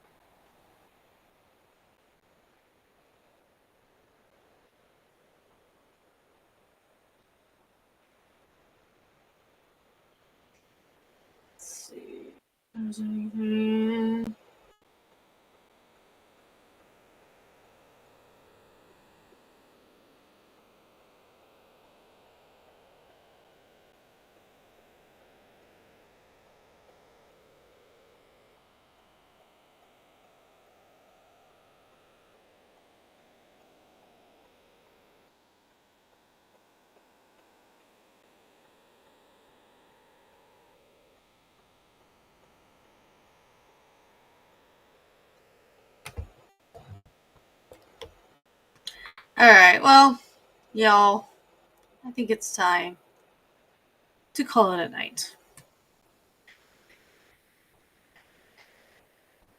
And as always, this might be you. This is you. And this is the universe.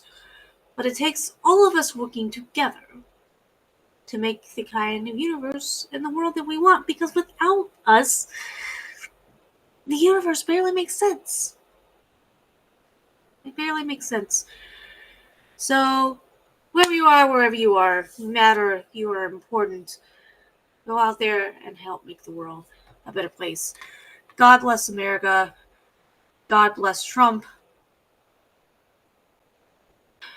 God bless you all. Now it's time for the outro music, if I can get it to play. Woohoo!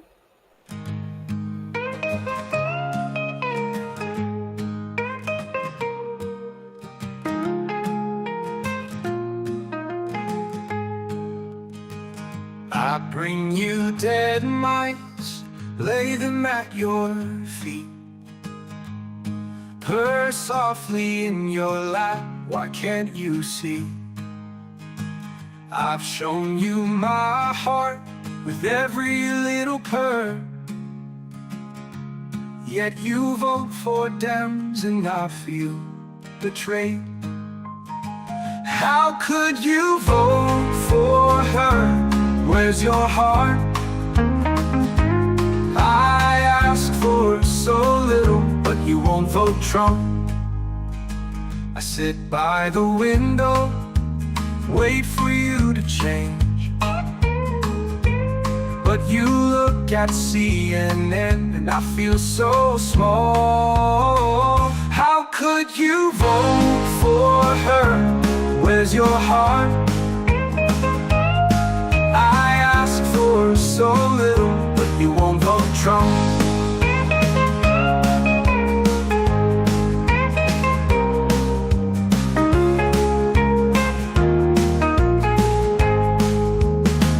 Can't you feel my pain when you praise Harris? Your votes have spoken and I feel betrayed.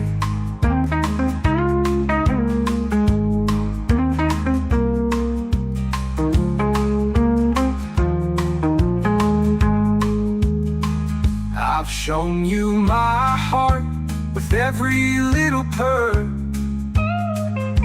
yet you vote for Dems and I feel betrayed. How could you vote for her? Where's your heart? I ask for so little, but you won't vote Trump.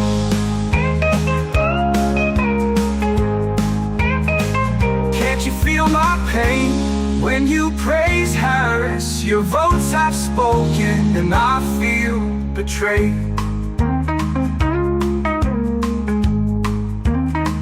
Can't you feel my pain when you praise Harris? Your votes have spoken and I feel betrayed.